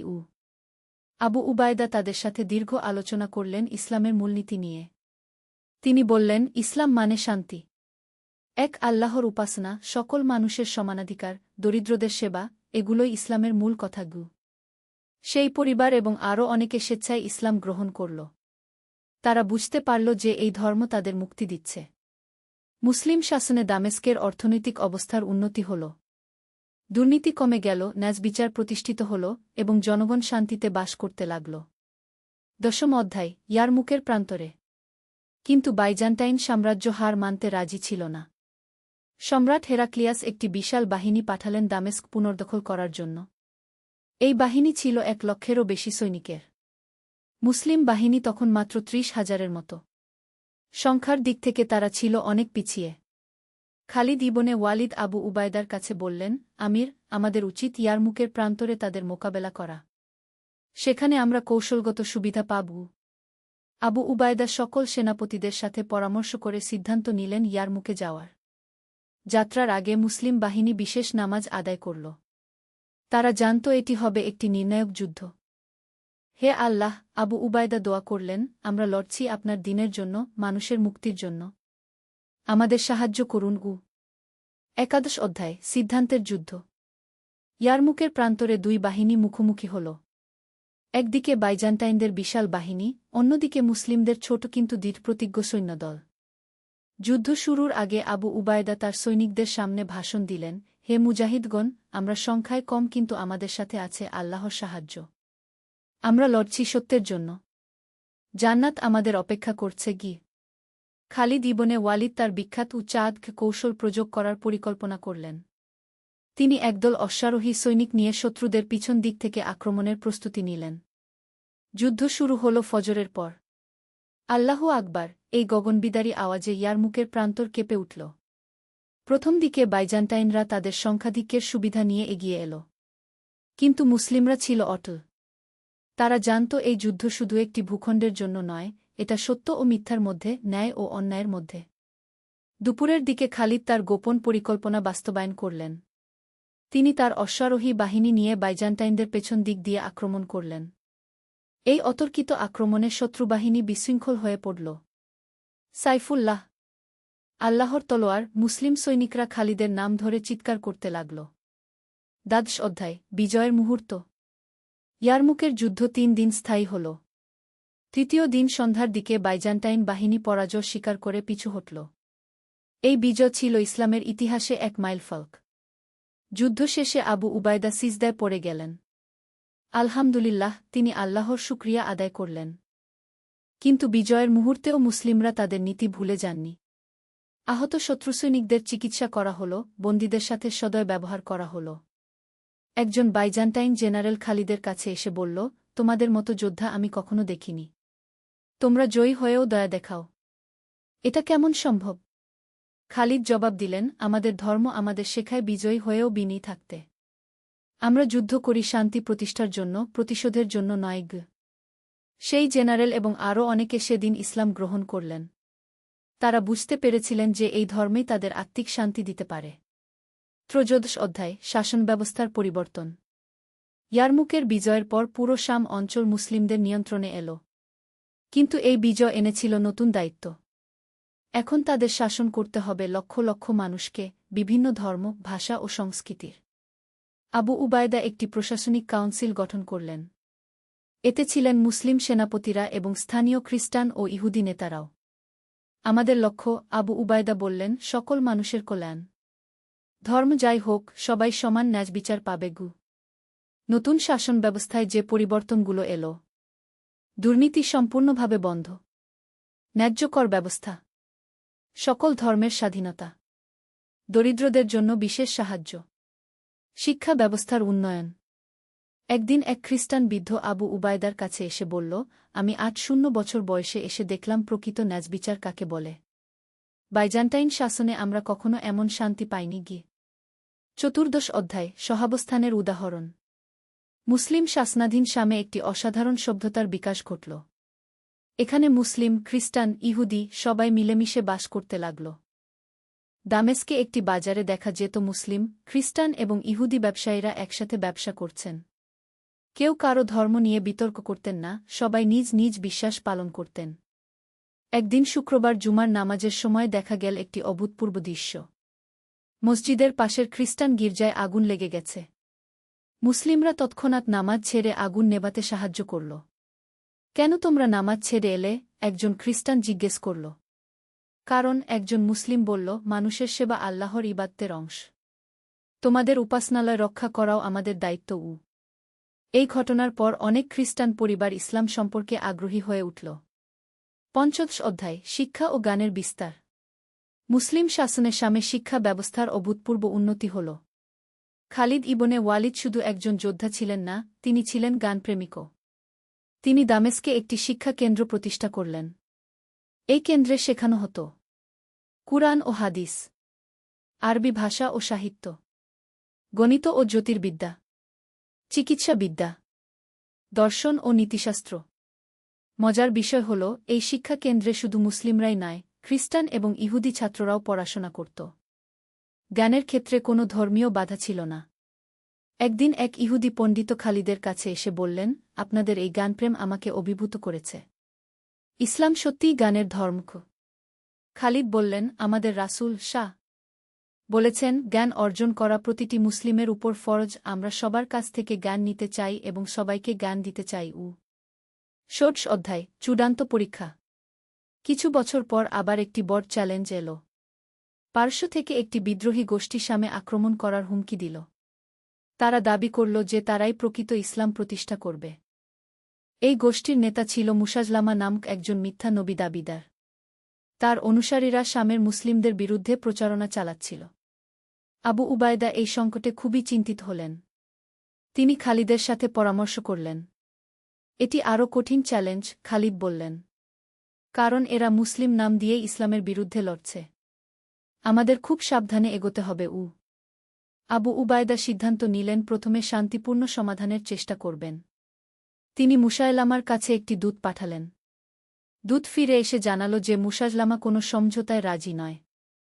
সে নিজেকে নবী দাবি করে চলেছে। সপ্তদশ অধ্যায় বিভ্রান্তির বিরুদ্ধে। মুসায়লামার বিরুদ্ধে অভিযানের আগে আবু উবায়দা তার বাহিনীকে বিশেষ প্রশিক্ষণ দিলেন। এটি শুধু শারীরিক যুদ্ধ নয়, ছিল মতাদর্শিক যুদ্ধ। মনে রেখো, আবু উবায়দা বললেন, আমরা মুসায়লামার সাথে যুদ্ধ করছি, তার অনুসারীদের সাথে নয়। তারাও আমাদের মুসলিম ভাই, শুধু বিভ্রান্ত হয়ে গেছে। যুদ্ধক্ষেত্রে গিয়ে দেখা গেল মুসায়লামার অনেক অনুসারী আসলে সাধারণ মানুষ, যারা তার মিথ্যা প্রচারণায় বিভ্রান্ত হয়েছে। যুদ্ধ শুরুর আগে খালিদ তার সৈনিকদের বললেন, যারা আত্মসমর্পণ করবে তাদের ক্ষমা করবে, যারা সত্য বুঝতে পারবে তাদের স্বাগত জানাবে। যুদ্ধ হল কিন্তু অনেক রক্তপাত ছাড়াই। কারণ যুদ্ধের মাঝেই অনেক বিভ্রান্ত অনুসারী সত্য বুঝতে পেরে মুসলিম বাহিনীতে যোগ দিল। মুসায়লামা নিহত হওয়ার পর তার বাকি অনুসারীরা আত্মসমর্পণ করল।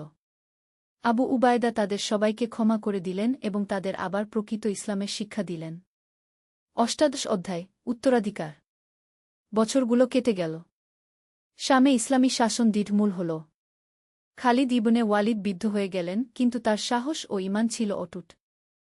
একদিন তিনি তার ছেলেদের কাছে বললেন, আমি জীবনে অনেক যুদ্ধ করেছি। কিন্তু মনে রেখো, আমরা যুদ্ধ করেছি শান্তি প্রতিষ্ঠার জন্য। তোমরাও এই পথে চলবে কি? আবু উবায়দা একদিন মৃত্যুশয্যায় শুয়ে তার সাথীদের বললেন, আল্লাহর শুকরিয়া, তিনি আমাদের দিয়ে অনেক কাজ করিয়ে নিয়েছেন। এখন তোমরা এই দায়িত্ব এগিয়ে নিয়ে যাও। তাদের পরবর্তী প্রজন্ম এই উত্তরাধিকার সংরক্ষণ করল। শামে গড়ে উঠল একটি আদর্শ সমাজ, যেখানে ন্যায়বিচার, সহিষ্ণুতা এবং জ্ঞানচর্চা একসাথে ফুলে ফলে উঠল। বিংশ অধ্যায়, স্মৃতি ও শিক্ষা। অনেক বছর পরে এক ইতিহাসবিদ শামের এই ঘটনাবলী লিপিবদ্ধ করতে এলেন। তিনি পুরানো সাহাবীদের সাথে কথা বললেন, স্থানীয় মানুষদের কাছ থেকে গল্প শুনলেন। সবচেয়ে বড় কথা, একজন বৃদ্ধ খ্রিস্টান বললেন, তারা আমাদের জোর করে মুসলিম বানাননি। আমরা তাদের চরিত্র দেখে নিজেরাই আকৃষ্ট হয়েছি। তারা প্রমাণ করেছিল। একজন প্রাক্তন ইহুদি পণ্ডিত বললেন, যে ধর্মে জোর নেই। সত্যিকারের ধর্ম মানুষের হৃদয় জয় করে কি? এক মুসলিম তরুণ জিজ্ঞেস করল, তাহলে আমাদের শিক্ষা কি? ইতিহাসবিদ বললেন, শিক্ষা হল, ইসলাম শুধু একটি ধর্ম নয়, এটি একটি জীবন ব্যবস্থা। এটি শেখায় কিভাবে ন্যায়ের সাথে যুদ্ধ করতে হয়, কিভাবে বিজয়ের পর বিনয়ী থাকতে হয়, এবং কিভাবে সবার সাথে শান্তিতে বাস করতে হয়। বিংশ অধ্যায়, চিরন্তন বার্তা। খালিদ ইবনে ওয়ালিদ তার জীবনের শেষ দিনগুলোতে প্রায়ই বলতেন, আমি শত শত যুদ্ধে অংশ নিয়েছি, কিন্তু কখনো পরাজিত হইনি। এর কারণ আমার বীরত্ব নয়, এর কারণ আল্লাহর সাহায্য এবং সত্যের শক্তিগু। তিনি আরও বলতেন, প্রকৃত জিহাদ শুধু তলোয়ার দিয়ে নয়। প্রকৃত জিহাদ হল নিজের নফসের বিরুদ্ধে, অন্যায়ের বিরুদ্ধে এবং অজ্ঞতার বিরুদ্ধে। আবু উবায়দার শেষ বাণী ছিল, ইসলাম এসেছে মানুষকে মুক্তি দিতে, দাসত্ব থেকে, অত্যাচার থেকে, অজ্ঞতা থেকে। যে এই উদ্দেশ্যে কাজ করে সেই প্রকৃত মুসলিম। শামের এই ইতিহাস আজও মানুষকে শেখায় যে সত্যিকারের শক্তি সত্য ও ন্যায়ের মধ্যে। যারা মানুষের কল্যাণে কাজ করে, আল্লাহ তাদের সাহায্য করেন। উপসংহার: সত্যের তলোয়ার শুধু লোহার তৈরি নয়, এটি তৈরি উমান, ন্যায়বিচার এবং মানবতার ভালোবাসা দিয়ে। খালিদ ইবনে ওয়ালিদ, আবু উবায়দা এবং তাদের সাথীরা দেখিয়েছিলেন যে প্রকৃত বিজয় হল মানুষের হৃদয় জয় করা। আজকের যুগেও এই শিক্ষা প্রাসঙ্গিক। যারা ইসলামের সত্যিকারের অনুসারী, তারা সহিষ্ণু, দয়ালু এবং ন্যায়বিচারক। তারা জোর করে কাউকে তাদের বিশ্বাস গ্রহণ করতে বলে না, বরং নিজেদের আচরণ দিয়ে মানুষকে আকৃষ্ট করে। ইসলামের প্রকৃত জিহাদ হল মানবতার সেবা, জ্ঞানের প্রসার এবং পৃথিবীতে শান্তি প্রতিষ্ঠা। এটাই সত্যের তলোয়ারের আসল শক্তি। তোমাদের মধ্যে যারা ঈমান এনেছে এবং সৎকর্ম করেছে, আল্লাহ তাদের প্রতিশ্রুতি দিয়েছেন যে তিনি অবশ্যই তাদেরকে পৃথিবীতে খলিফা বানাবেন। সূরা নূর ৫:৫। নূরের আলো। একটি ইসলামিক গল্প। প্রথম অধ্যায়, অন্ধকারের মাঝে আলোর খোঁজ। মক্কার পবিত্র শহরের এক প্রান্তে, যেখানে মরুভূমির বালু আর পাথরের পাহাড় মিলেমিশে একাকার, সেখানে বাস করত এক যুবক। তার নাম আবদুল্লাহ ইবনে সালিম। বয়স মাত্র ২৫, কিন্তু তার চোখে ছিল এক গভীর বেদনা, এক অস্থিরতা যা তাকে দিনরাত পীড়া দিত। আবদুল্লাহর পিতা ছিলেন একজন বিখ্যাত ব্যবসায়ী।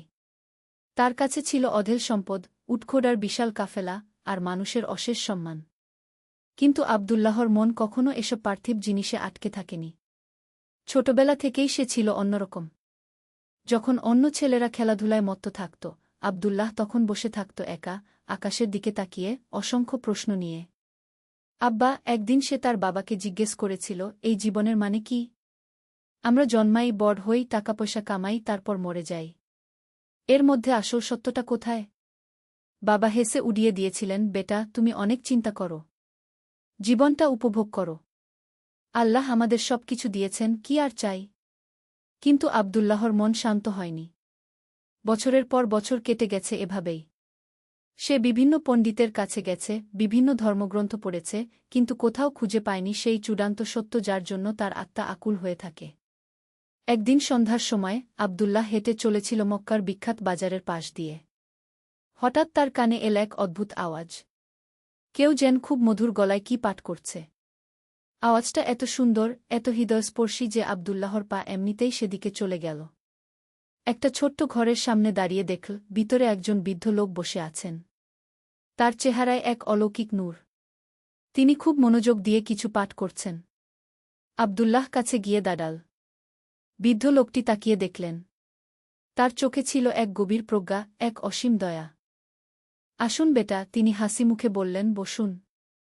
মনে হচ্ছে আপনি কিছু খুঁজছেন গু। আব্দুল্লাহ অবাক হয়ে গেল। আপনি কিভাবে বুঝলেন? একজন সন্ধানীর চোখ চেনা যায় বেটা। আমার নাম আবু বকর। আপনার? আব্দুল্লাহ ইবনে সালিম গু। বসুন আব্দুল্লাহ। বলুন কি খুঁজছেন? আব্দুল্লাহ বসল। তার মনের সব কথা বলে ফেল এই অচেনা বৃদ্ধের কাছে। তার জীবনের অস্থিরতা, প্রশ্ন, খোঁজার কথা। আবু বকর মনোযোগ দিয়ে শুনলেন। তারপর বললেন, বেটা, আপনার খোঁজা জিনিসটা হয়তো খুব কাছেই আছে। কিন্তু সেটা পেতে হলে প্রস্তুত থাকতে হবে। আপনি কি প্রস্তুত? কিসের জন্য প্রস্তুত? সত্যের জন্য। আল্লাহর নূরের জন্য। দ্বিতীয় অধ্যায়, নতুন আলোর সন্ধানে। সেই রাতে আব্দুল্লাহ ঘুমাতে পারল না। আবু বকরের কথাগুলো তার মনে ঘুরপাক খাচ্ছিল। সত্যের জন্য প্রস্তুত এর মানে কি? সে তো সারা জীবনই সত্যের খোঁজে ছিল। পরদিন সকালেই সে আবার গেল আবু বকরের কাছে। দেখল বৃদ্ধ লোকটি নামাজ পড়ছেন। এমন একাগ্রতা, এমন বিনয় যে আব্দুল্লাহর চোখে পানি চলে এল। নামাজ শেষে আবু বকর তার দিকে তাকালেন। এসেছেন? বসুন। আজ আপনাকে একটা গল্প বলি। আব্দুল্লাহ আগ্রহে বসল। অনেক দিন আগের কথা। আরবের এই মরুভূমিতে জন্মেছিলেন এক মানুষ। তিনি ছিলেন ইয়াতিম, গরিব। কিন্তু তার চরিত্র ছিল হীরের চেয়েও পরিচ্ছন্ন। মানুষ তাকে ডাকত আলামিন বলে, বিশ্বস্ত। তিনি কখনো মিথ্যা বলতেন না, কাউকে কষ্ট দিতেন না। কিন্তু তার মনেও ছিল আপনার মতোই অস্থিরতা। তিনিও খুঁজতেন সত্যের গু।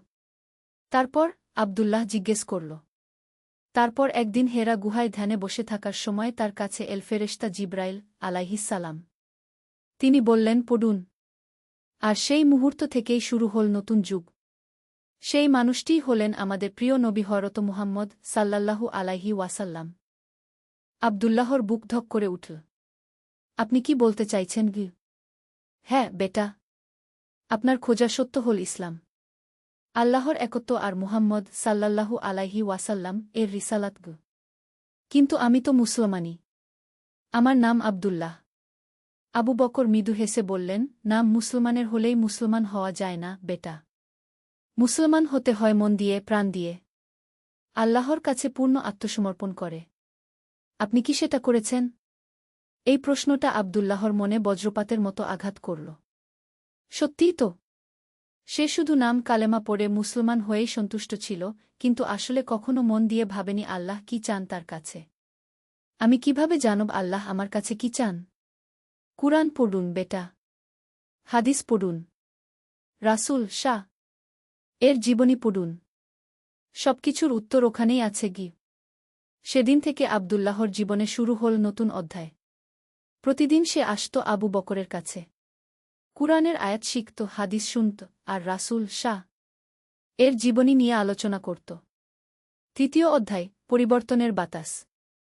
দিন যত যেতে লাগল আব্দুল্লাহর জীবনে তত পরিবর্তন আসতে থাকল। আগে যে জিনিসগুলো তার কাছে গুরুত্বপূর্ণ ছিল, অর্থ, সম্মান, পার্থিব আনন্দ, সেগুলো এখন মনে হয় অর্থহীন। এখন তার সবচেয়ে ভাল লাগে আল্লাহর ইবাদতে। ফজরের নামাজের সময় সে গিয়ে দাঁড়ায় মসজিদে। আবু বকরের পাশে দাঁড়িয়ে নামাজ পড়ে। নামাজ শেষে একসাথে কুরআন তেলাওয়াত করে। দিনের বেশিরভাগ সময় কাটায় ইলম অর্জনে। কিন্তু ঘরের অবস্থা খারাপ হতে থাকল। আব্দুল্লাহর বাবা খেয়াল করলেন যে ছেলে আর ব্যবসায়িক কাজকর্মে মন দেয় না। বেশিরভাগ সময় কাটায় কোনো এক বৃদ্ধের সাথে। কি হয়েছে তোর, আব্দুল্লাহ? একদিন বাবা জিজ্ঞেস করলেন। আগে তুই এত মনোযোগী ছিলি ব্যবসায়। এখন মনে হয় ভিন্ন মানুষ হয়ে গেছিস গো। আব্বা, আমি আসলে এখনই প্রকৃত মানুষ হয়েছি, আব্দুল্লাহ উত্তর দিল। আগে আমি জীবনের আসল অর্থই বুঝতাম না গি। তুই এখন কি করছিস সারাদিন? আল্লাহর ইবাদত করি। কুরআন হাদিস শিখি। ইসলামের প্রকৃত শিক্ষা নিয়ে ভাবি গু। বাবার মুখ শক্ত হয়ে গেল। শোন আব্দুল্লাহ, আমি ধর্মের বিরোধী নই। কিন্তু সবকিছুরই একটা সীমা আছে। তুই পুরোপুরি সংসার ছেড়ে দিয়েছিস। এভাবে চলবে না গি। কিন্তু আব্বা, আল্লাহই বলেছেন, দুনিয়ার জীবন খেলাতামাশা ছাড়া আর কিছুই নয়। আমি এখন প্রকৃত জীবনের খোঁজ পেয়েছি গু। যথেষ্ট। তুই এই বৃদ্ধের সাথে মেলামেশা বন্ধ কর। আমি তোকে বিয়ে দিয়ে দেব। সংসারের দায়িত্ব নিলে মাথা ঠিক হবে গু। আব্দুল্লাহর মন খারাপ হয়ে গেল। সে বুঝল সত্যের পথে চলা সহজ নয়। এমনকি পরিবারের সাথেও সংঘাত হতে পারে। পরদিন সে আবু বকরের কাছে গিয়ে সবকিছু বলল। আবু বকর মনোযোগ দিয়ে শুনলেন। তারপর বললেন, বেটা, এটাই তো পরীক্ষা। আল্লাহ দেখতে চান তুমি কতটা দৃঢ় তোমার পথে। কিন্তু মনে রাখো, ইসলাম কখনো পারিবারিক বন্ধন ছিন্ন করতে বলে না। বাবা মায়ের সাথে সুন্দর ব্যবহার করা ইসলামের মৌলিক শিক্ষা গো।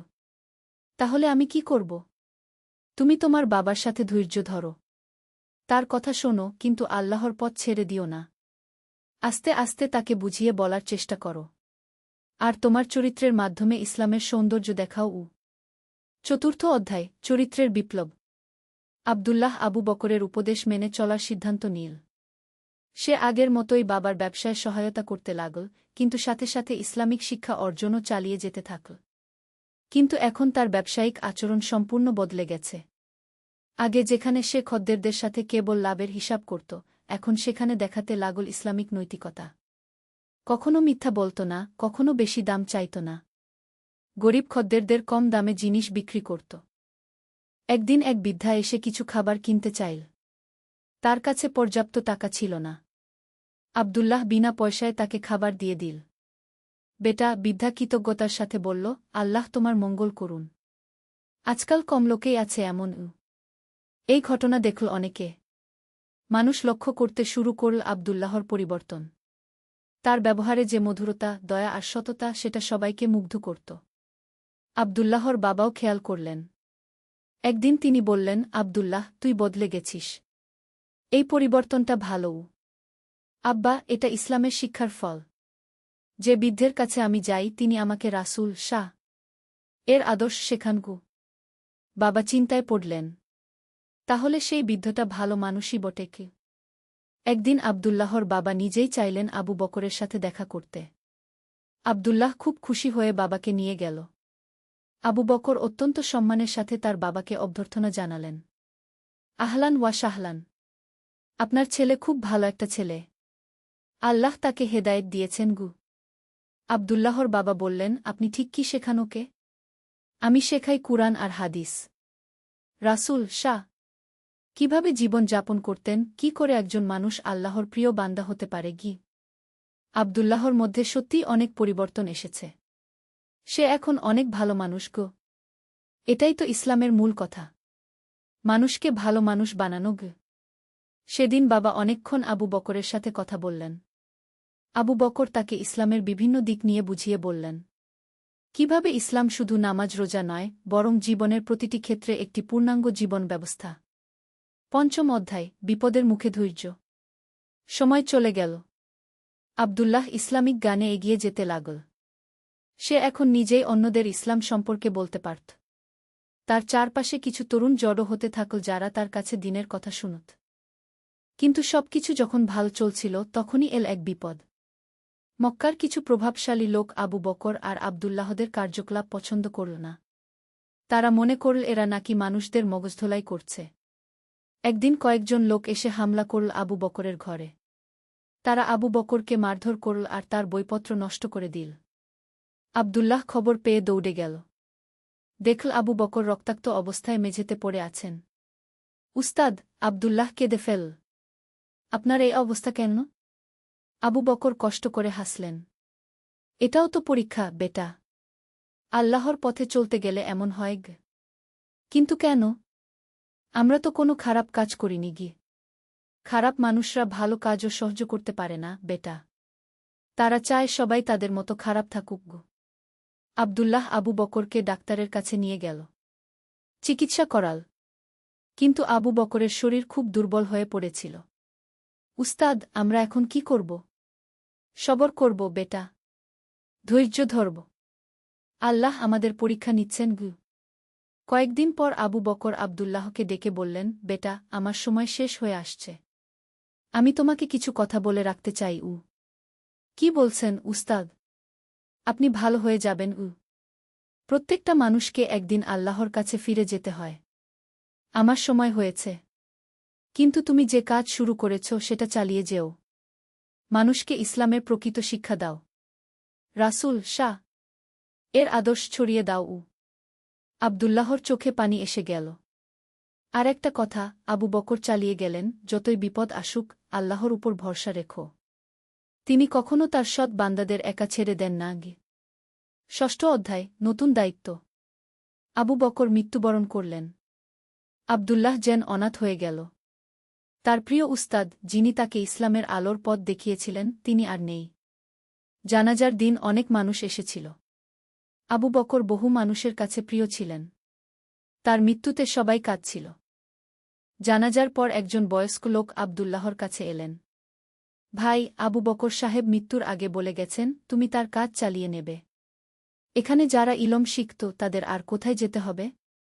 আব্দুল্লাহ চিন্তায় পড়ে গেল। তার মনে হল সে এই বিরাট দায়িত্ব নিতে পারবে কিনা। কিন্তু উস্তাদের শেষ কথাগুলো মনে পড়ল। আচ্ছা, আব্দুল্লাহ বলল, আমি চেষ্টা করব। পরদিন থেকে আব্দুল্লাহ আবু বকরের সেই ছোট্ট ঘরে বসে মানুষদের ইসলাম শেখাতে শুরু করল। প্রথমে খুব ভয় লাগছিল, কিন্তু আস্তে আস্তে সে আত্মবিশ্বাস পেতে লাগল। প্রতিদিন ফজরের পর সে বসত কুরআন শরীফ নিয়ে।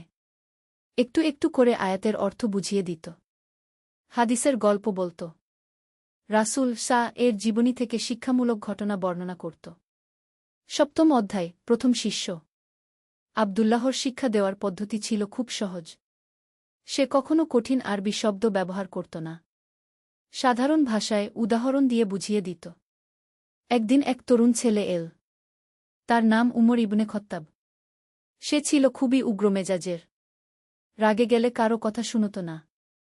আমি শুনেছি তুমি নাকি মানুষকে ভালো মানুষ বানানোর কথা বলো, উমর বলল। আমার মতো মানুষের কি কোনো আশা আছে? আব্দুল্লাহ হেসে বলল, অবশ্যই আছে। আল্লাহ কারো জন্য তার দরজা বন্ধ করেন না। কিন্তু আমি তো অনেক খারাপ কাজ করেছি। মানুষকে মেরেছি, চুরি করেছি, মিথ্যা বলেছি। তাওবা করেছ? তাওবা মানে? অনুশোচনা, মন থেকে আফসোস করা, আল্লাহর কাছে ক্ষমা চাওয়া, আর ওই খারাপ কাজগুলো আর না করার প্রতিজ্ঞা করা। উমর চিন্তায় পড়ে গেল। তাহলে আল্লাহ আমাকে মাফ করে দেবেন? আল্লাহ বলেছেন, আমার বান্দারা, তোমরা যারা নিজেদের উপর অতিরিক্ত অন্যায় করেছ, আল্লাহর রহমত থেকে নিরাশ হজ না। নিশ্চয় আল্লাহ সব পাপ ক্ষমা করে দেন। তিনি ক্ষমাশীল, পরম দয়ালু। উমরের চোখে পানি চলে এল। এতদিন সে ভেবেছিল তার জন্য আর কোনো আশা নেই। আমি কি করব? প্রথমে মন থেকে তাওবা করো। তারপর 5 ওয়াক্ত নামাজ পড়া শুরু করো। আর কুরআন হাদিস শেখো। আস্তে আস্তে তোমার জীবন বদলে যাবে। সেদিন থেকে উমর নিয়মিত আসতে শুরু করল। সত্যিই তার জীবনে অভাবনীয় পরিবর্তন এল। যে ছেলে একসময় মানুষকে ভয় দেখাত, সেই ছেলেই এখন মানুষের সেবায় মত্ত। একদিন উমর আব্দুল্লাহকে বলল, ভাই, আমার জীবনটা কি অদ্ভুত। আগে আমি মনে করতাম পৃথিবীর সবাই আমার শত্রু। এখন মনে হয় সবাই আমার ভাই। এটাই তো ইসলামের শক্তি, আব্দুল্লাহ বলল। এটা মানুষের হৃদয় পরিবর্তন করে দেয়া। অষ্টম অধ্যায়, বিপদের পুনরাবৃত্তি। উমরের পরিবর্তন দেখে আরও অনেকে আব্দুল্লাহর কাছে আসতে শুরু করল। তার ছোট্ট মজলিস আস্তে আস্তে বড় হতে থাকল। প্রতিদিন 20-25 জন মানুষ আসত ইসলাম শিখতে। কিন্তু এই ব্যাপারটা আবার সেই প্রভাবশালী লোকদের নজরে পড়ল। তারা ভাবল, আবু বকর মরেছে ঠিকই, কিন্তু তার কাজ তো বন্ধ হয়নি। উল্টো আরও বেড়েছে। একদিন সকালে যখন আব্দুল্লাহ মসজিদে নামাজ পড়তে গিয়েছিল, তখন কয়েকজন লোক তার বাড়িতে হামলা করল। তারা তার বইপুস্তক পুড়িয়ে দিল আর ঘরবাড়ি ভাঙচুর করল। নামাজ শেষে আব্দুল্লাহ ঘরে ফিরে দেখে সবকিছু নষ্ট। তার প্রিয় কুরআন শরীফের কপিটা পর্যন্ত পুড়ে গেছে। উমর এসে দেখল এই অবস্থা। তার আবার পুরনো রাগ মাথায় উঠে গেল। ভাই, আমি এদের মজা দেখিয়ে দেব। এরা কি মনে করে নিজেদের? না, উমর, আব্দুল্লাহ তাকে শান্ত করল। আমরা প্রতিশোধ নেব না। আমাদের উস্তাদ বলেছিলেন, অন্যায়কারীদের সাথে অন্যায় করে আমরা তাদের মতো হয়ে যাব। তাহলে আমরা কি করব? সবর করব। আর আল্লাহর উপর ভরসা রাখব। কিন্তু সেদিন সন্ধ্যায় আরেকটা ঘটনা ঘটল। পুলিশ এসে আব্দুল্লাহকে গ্রেফতার করল। কি অপরাধ করেছি আমি? আব্দুল্লাহ জিজ্ঞেস করল। তুমি নাকি মানুষকে বিপথে পরিচালিত করো। ধর্মের ভুল ব্যাখ্যা দাও। আব্দুল্লাহ বুঝল তার শত্রুরা পুলিশের কাছে মিথ্যা অভিযোগ দিয়েছে। নবম অধ্যায়, কারাগারের অভিজ্ঞতা। জেলে আব্দুল্লাহকে একটা ছোট কুঠুরিতে রাখা হল। সেখানে আরও কয়েকজন বন্দী ছিল। তাদের মধ্যে ছিল চোর, ডাকাত, খুনি। প্রথমে আব্দুল্লাহ খুব ভয় পেল। কিন্তু তারপর মনে পড়ল আল্লাহর কথা। তিনি তো সর্বত্রই আছেন, জেলেও আছেন। আব্দুল্লাহ নিয়মিত নামাজ পড়তে থাকল। কুরআনের যে অংশ মুখস্থ ছিল সেগুলো তেলাওয়াত করত। তার সহবন্দীরা প্রথমে মজা করত, কিন্তু আস্তে আস্তে তারাও তার আচরণে মুগ্ধ হতে থাকল। আব্দুল্লাহ কখনো কারো সাথে খারাপ ব্যবহার করত না। নিজের খাবারও অন্যদের সাথে ভাগ করে খেত। অসুস্থ হলে সেবা করত। একদিন এক ডাকাত তাকে জিজ্ঞেস করল, ভাই, তুমি কি অপরাধ করেছ? আমি মানুষকে ভালো পথে চলতে বলেছি। সেটাই নাকি আমার অপরাধ গো? তুমি আমাদের সাথে এত ভালো ব্যবহার করো কেন? আমরা তো খুনি ডাকাত। তোমরা ভুল করেছ ঠিকই, কিন্তু তোমরাও তো মানুষ, আল্লাহর সৃষ্টি। তোমাদেরও পরিবর্তন হওয়ার সুযোগ আছে কি? এই কথা শুনে সেই ডাকাতের মন নরম হয়ে গেল। আমিও কি পারব ভালো মানুষ হতে? অবশ্যই পারবে, শুধু চাইতে হবে মন থেকে গি। সেদিন থেকে আব্দুল্লাহ জেলেও তার দাওয়াতি কাজ শুরু করল। একে একে তার সব সহবন্দীরা তার প্রভাবে এসে ইসলামের দিকে ঝুঁকতে থাকল। দশম অধ্যায়, মুক্তির পর নতুন সংকল্প। 6 মাস পর আব্দুল্লাহর মুক্তি হল। জেল থেকে বের হয়ে সে দেখল উমর আর তার অন্য সাথীরা জেলগেটে দাঁড়িয়ে আছে। তারা সবাই কেঁদে ফেলল। ভাই, আমরা ভেবেছিলাম আর কখনো দেখা হবে না, উমর বলল। আল্লাহর ইচ্ছা ছাড়া কিছুই হয় না, আব্দুল্লাহ উত্তর দিল। তিনি আমাকে জেলেও একা ছাড়েননি। সেখানেও কিছু মানুষ হেদায়েত পেয়েছে গি। ঘরে ফিরে আব্দুল্লাহ দেখল তার বাবা অপেক্ষা করছেন। বাবার চোখে মুখে চিন্তার ছাপ। আবা, তুই ভালো আছিস? আলহামদুলিল্লাহ আব্বা গু। আব্দুল্লাহ, আমি এই 6 মাস খুব ভেবেছি। তুই যে পথে চলছিস সেটা কঠিন পথ, কিন্তু দেখছি তোর ছাত্ররা সবাই তোর জন্য প্রাণ দিতে প্রস্তুত।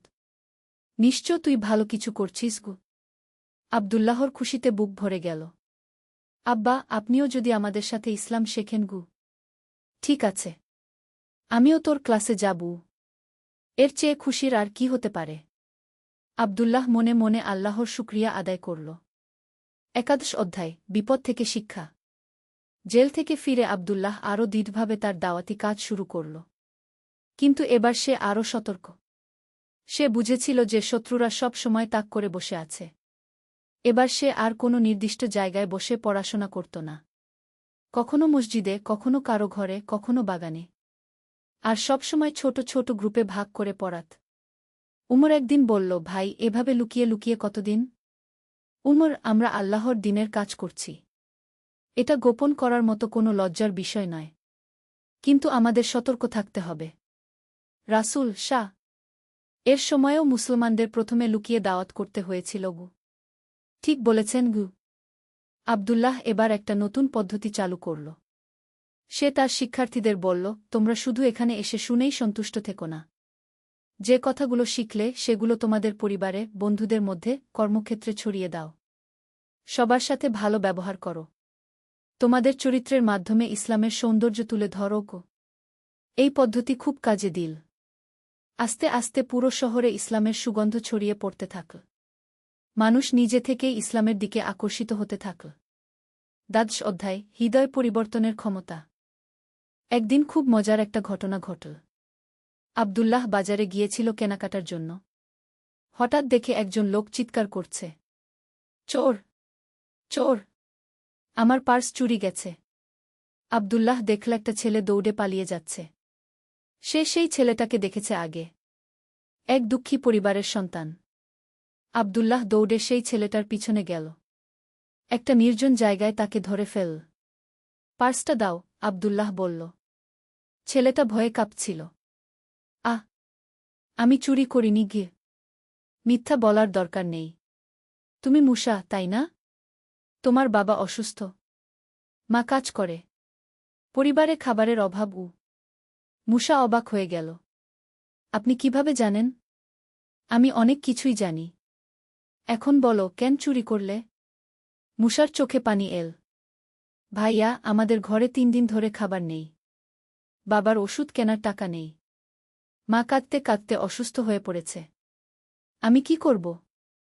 আব্দুল্লাহর মনটা খারাপ হয়ে গেল। তাহলে তুমি চুরি করলে? আর কোনো উপায় দেখছিলাম না গি। আব্দুল্লাহ চিন্তা করল। তারপর নিজের পকেট থেকে কিছু টাকা বের করে মুসার হাতে দিল। এই টাকা নাও।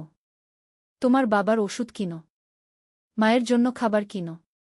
আর পার্সটা ফিরিয়ে দাও। মুসা কান্নায় ভেঙে পড়ল। ভাইয়া, আপনি কে? কেন আমাকে সাহায্য করছেন? আমি তোমার ভাই। আর ভাই ভাইয়ের বিপদে সাহায্য করবে না তো কে করবে? কিন্তু আমি তো চোর গো। তুমি চোর নও, মুসা। তুমি একজন অসহায় ছেলে যে ভুল পথ বেছে নিয়েছিলে। এখনও সময় আছে সঠিক পথে ফিরে আসার।